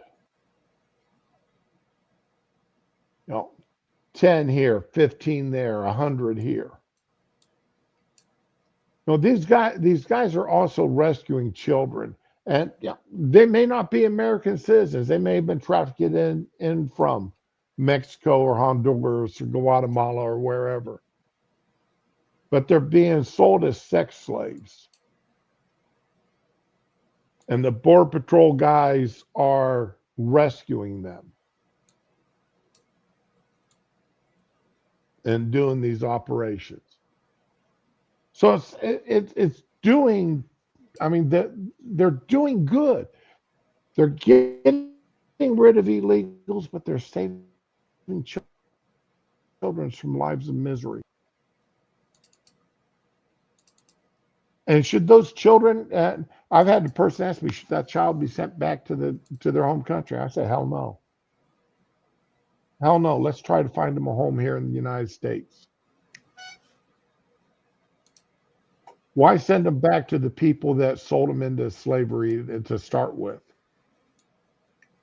Sold them into being used as sexual objects.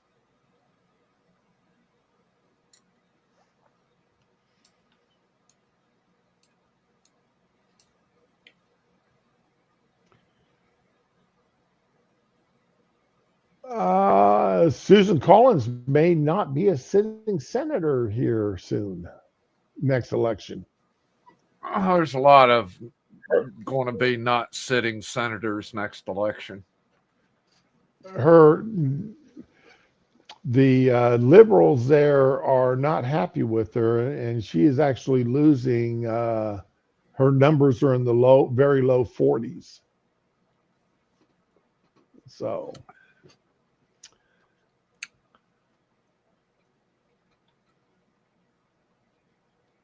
okay, now this I don't know how well this story is going to go across for this next thing I got picked out to do.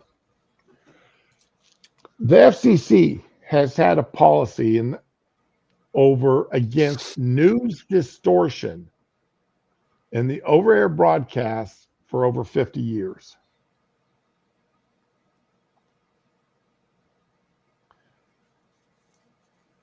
The problem is, all right, the news distortion must involve a significant event and not merely a minor or incidental aspect of the news report. In weighing the constitutionality of the policy, the courts have recognized the policy makes a crucial distinction between deliberate distortion and mere inaccuracy or difference of opinion.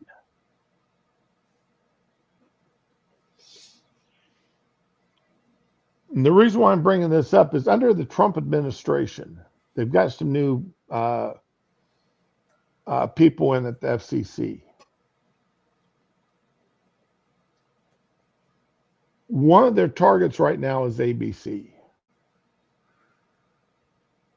They can't go after CNN because CNN is not over the air as defined by, they're a cable company. They're not a broadcast company. But ABC has an FCC license. And the FCC could pull their license over news distortion, but they have to prove it was as blatant as what the and I'm just using the BBC, their distortion of the Trump speech back in 2001. Where Monkey has brought this up on numerous occasions, is that they will blatantly lie. Newspapers are notorious. And then the next day, print a retraction or a correction on page D14.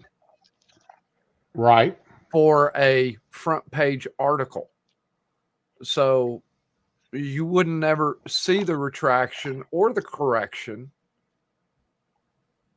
or online you'll see this has been corrected, but they won't tell you how it was corrected, what part of it was wrong. And they can get away with it because, oh no, we corrected it.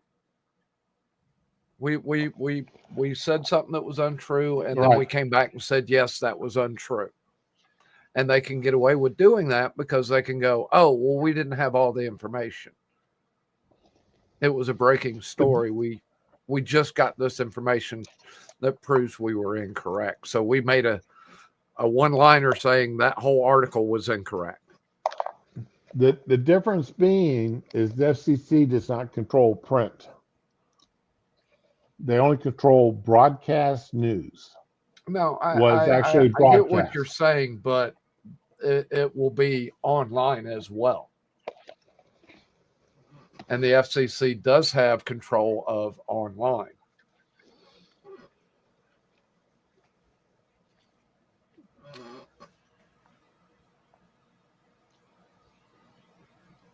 Okay, but the FCC has made the beginnings of a threat to ABC.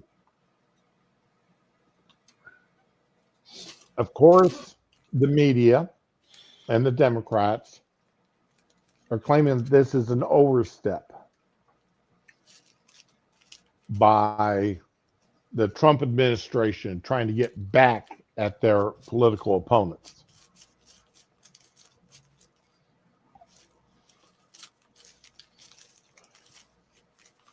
Yeah. Now I've been very vocal in my opinion of to the state of journalism today, both print and especially broadcast. The problem is, that there is no clear, and I do mean very clear distinction between, the news. ABC can always say, well, this is our First Amendment right to say that this is the news as we see it. And when the government steps in to tell us that what we're saying is news distortion and wants to pull our license, they're violating our First Amendment rights.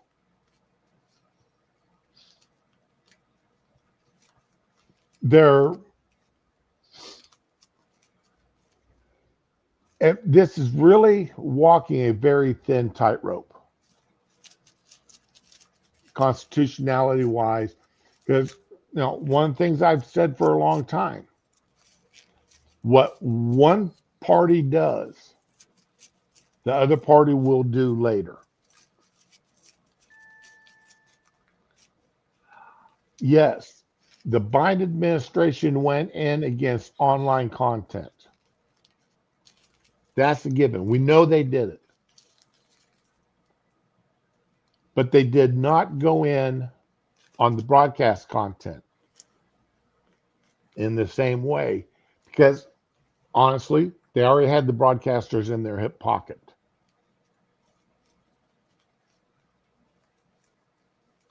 ABC, NBC, CBS, MSNBC, and CNN. And even part of Fox News.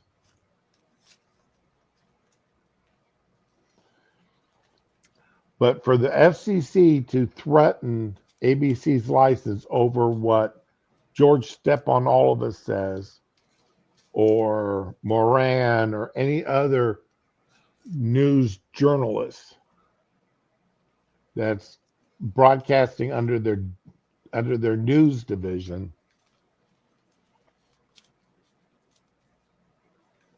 I'm not certain I like that. Now, if they did something as blatant as what the BBC did, and you are aware what the BBC did, right? Yes. Okay. It's no different than the Kamala interview. 60 Minutes. It's no different than that. It's absolutely zero difference than that. What they did for Kamala did not hurt her campaign versus what Doesn't matter. It's still disinformation. But what lie. But what the BBC did was actually edited two parts of Trump's speech apart that were over an hour, that were 55 minutes or more apart, and put them back to back as if it was one continuous speaking, one continuous thought. Right. And that completely, that was a disingenuous move in order to hurt the Trump campaign. Now, what the FEC may go after what CBS did for helping the Kamala campaign. Okay, you see where I'm going. The distinction I'm trying to make here. No, I get what you're saying, but they're both wrong. Oh, I'm not saying they're right. I agree with you. What they did one was wrong. done to hurt, one was done to help. It doesn't matter. They're both wrong. Exactly. But for the government, for the government to go in and say, we're going to pull your broadcast license because we feel that what you did was a distortion of the news. What I think the FCC should do is go into all the broadcasters in the U.S. and go, you're no longer the news. Everything you say is the reporter's opinion. You have to clearly state that on every article. Find out how quickly the news will change.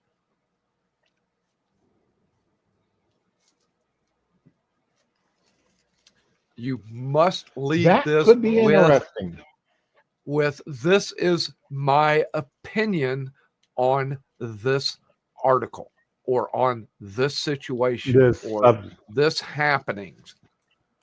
This is my opinion. But the newscaster themselves don't get the information.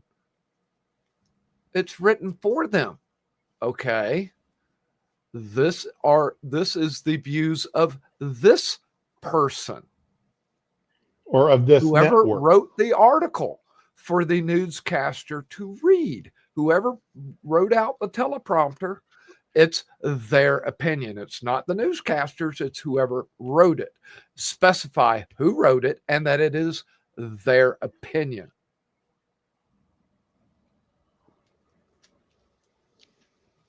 Because that's all news is somebody else's opinion. That's, for the most part, you're right.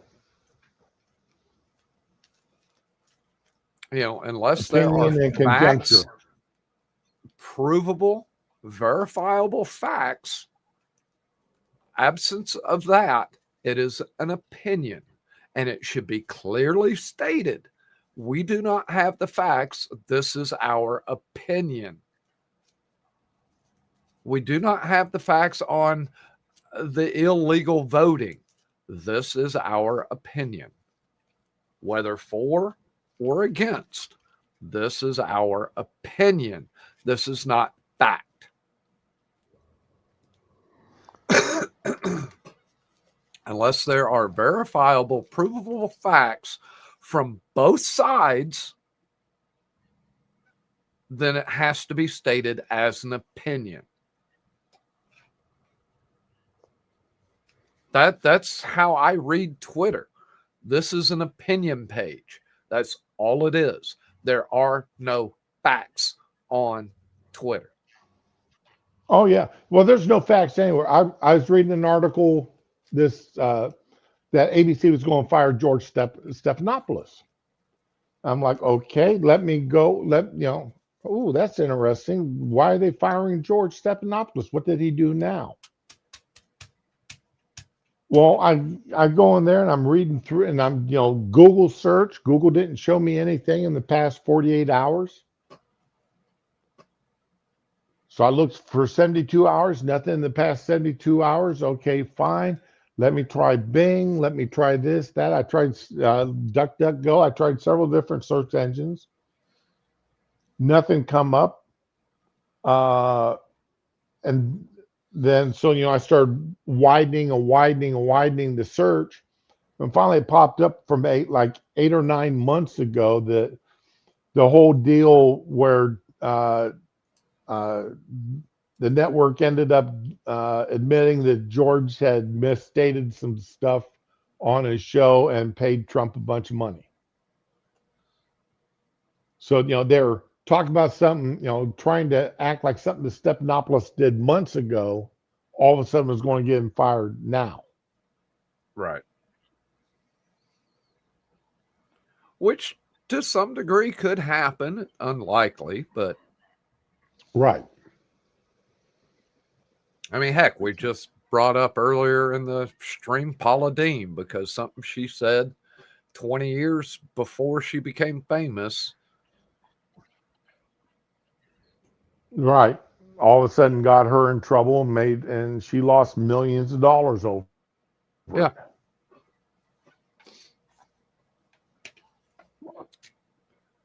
Something she said when she was 20 years younger.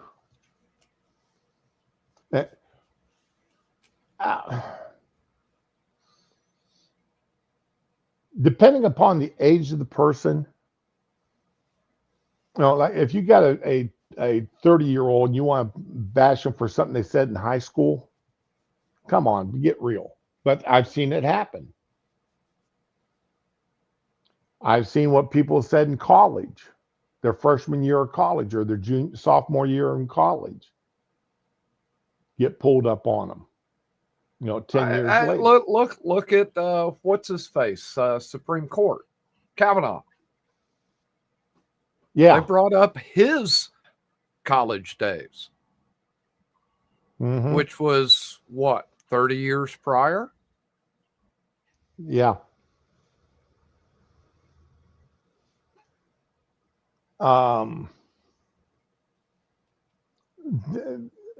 Why does that hold any weight? I mean, if you want to talk about something I did when I'm 66, you want to talk about something I did when I was 16, that means nothing. Not that I did anything really bad when I was 16, but I spent too much time in school and working. But or when I was 26, you don't want to talk about what I did when I was 21, 22, and 23, because I committed international crimes when I was in Germany. That's always nice to know. So, well, if you committed any crime while you were active duty overseas, it's considered an international crime. Sure. As an American soldier, American military. And speaking of which, of military, here's the last thing I want to cover because it's been over 2 hours. But this is and this happened October 29th. And I just heard about it this morning. L3 Harris Trenchant boss pleads guilty to selling zero-day exploits to Russian broker. Peter Williams, the former general manager at defense contractor L3 Harris, pled guilty to selling surveillance technology to a Russian broker that buys cyber tools. The material stolen over a 3-year period from the U.S. defense contractor where he worked compromised national security focused on software that included at least 8 sensitive and protected cyber exploit components. Those components were meant to be sold exclusively to the U.S. government and select allies. Not even all allies, select allies.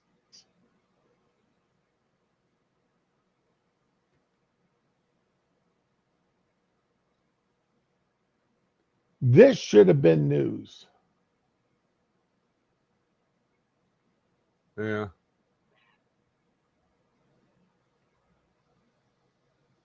This should have been news that somebody working for a defense contractor sold classified material, cyber material, to Russia.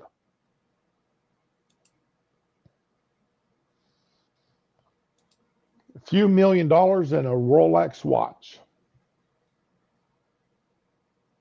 is what I got from another article.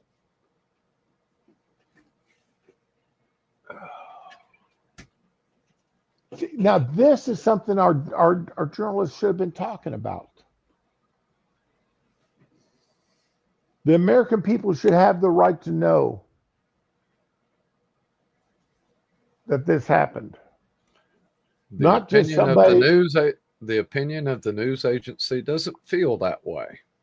Yes, I know. The opinion of the news agencies. I got where you're going there with that. I caught that nugget. You threw that acorn out there and I caught it. I'm picking up what you're laying down.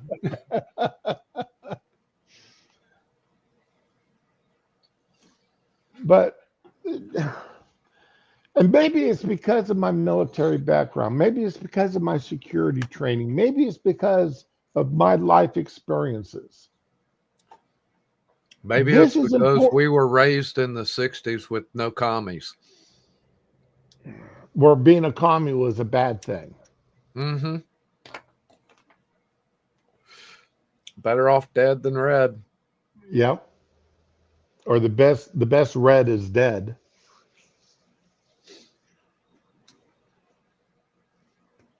So this is where the news, I think, let the American people down. And the only real article I could find on it here was TechCrunch.com. Oh, I know. That was the commie takeover of the colleges happened in the 60s. Yep.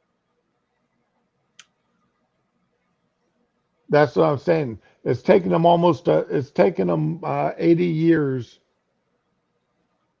to take over for communism to flip down that we're actually electing communists to be mayors of major cities.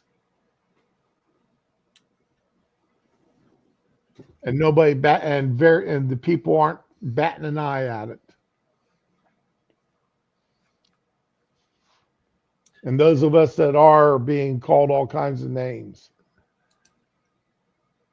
You know, we're the pieces of trash for being concerned about communism taking over our country.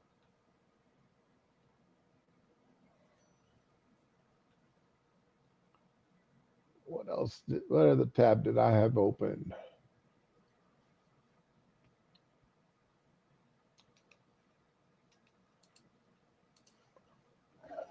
Okay, well the other ones weren't that important. None of the stories I covered today were really that important, but they all made good discussion, and it's all stuff that's come to light over the past week or so. And it's all, any one of them are points for good discussion.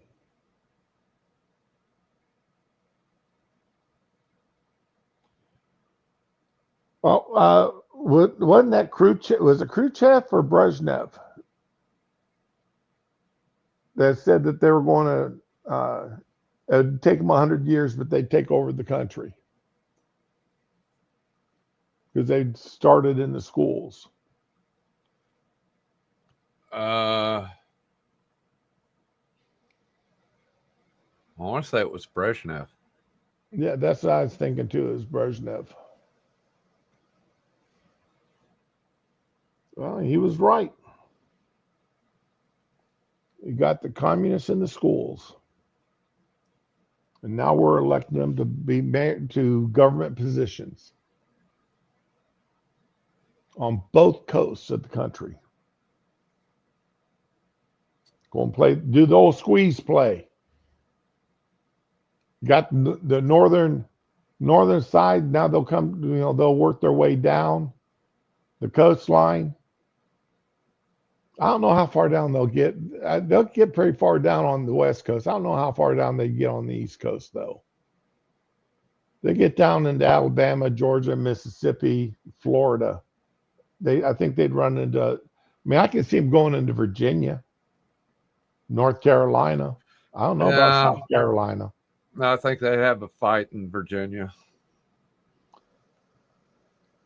I don't know. Virginia's awful purple.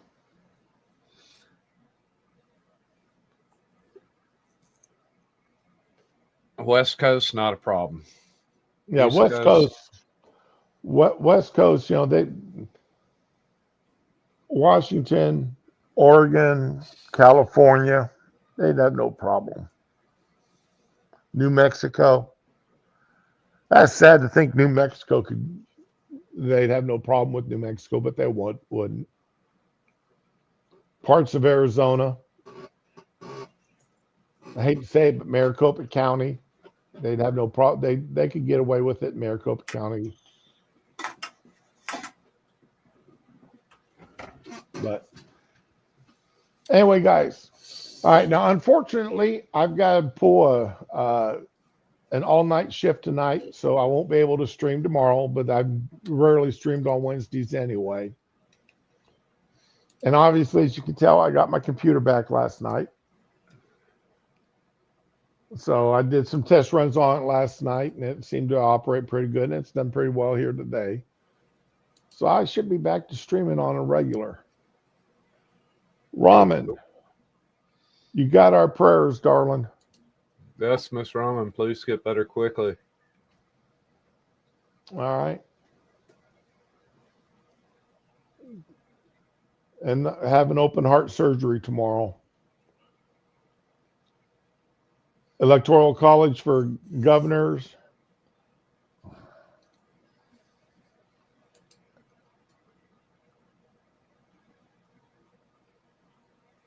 You know, that's not a bad idea. It's really not.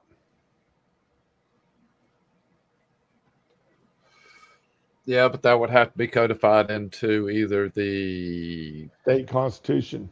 the national constitution or each state's constitution. No, it'd have to be the state, national constitution. Have nothing to do with it. It'd be the state constitution.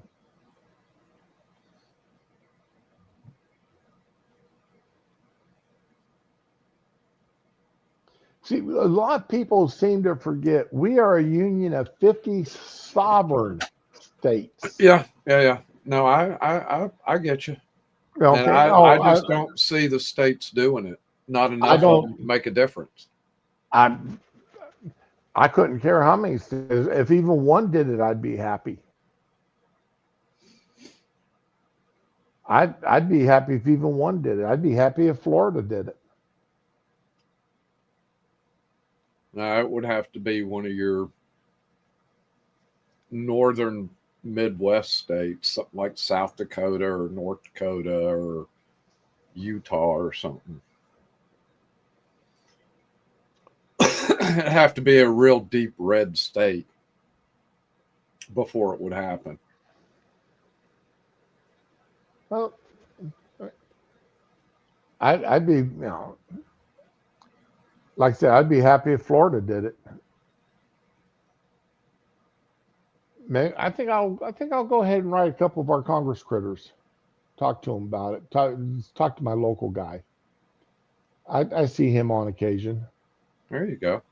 I get invited to the online town hall meetings on occasion.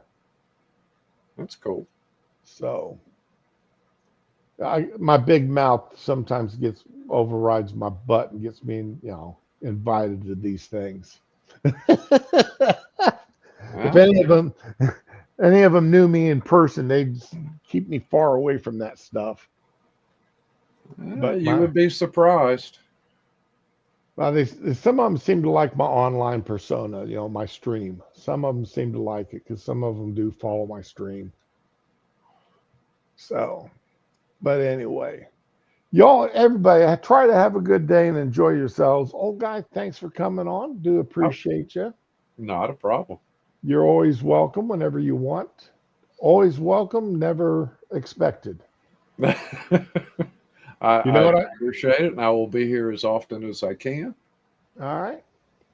So, any final words before we head out the door there, old guy? No, go watch all your favorite streamers. Give them a like, give them a follow, give them a tweet out on Twitter. Yeah, I've got some monkey streams to catch up on. I've missed the last 3 or 4 of them. Well, you got time because I don't think he's done one in like 3 days. So he's has he been out of town again? No, he's just been, as we're rapidly approaching all the major holidays, he's got stuff going on.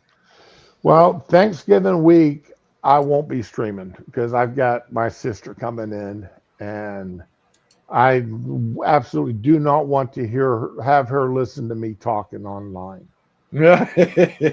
Because I do not want the follow-on discussions afterwards. Right. All right. That No, my wife won't ever listen to me stream. it absolutely ruined the visit. Right. I mean, the one time she did, and she ended up crying. And listening to a 70-year-old woman crying because she didn't like something you said. You know what I mean? Yeah, I do. My brother-in-law is a hardcore extreme right, and I have to put up with his shit as well as my wife's shit. So, I'm just right leaning, not well right of center, but I'm definitely not center. But yeah, I'm just like, yeah, you're over the top, and you need to change. And Paul's out doing a deer hunt. Ooh, best of Oh, luck nice. on grabbing a good one, a Really? big one, So a my high point rack. my son and daughter-in-law haven't been able to go deer hunting this year for some reason. And I've got 1 pound of venison left. And it goes into my dressing. Yeah, Bluetooth. Absolutely Bluetooth. So, all right, guys, y'all have a good one. We'll be back. I'll be back on Thursday along with anybody else that shows up. All right, y'all be good. Enjoy.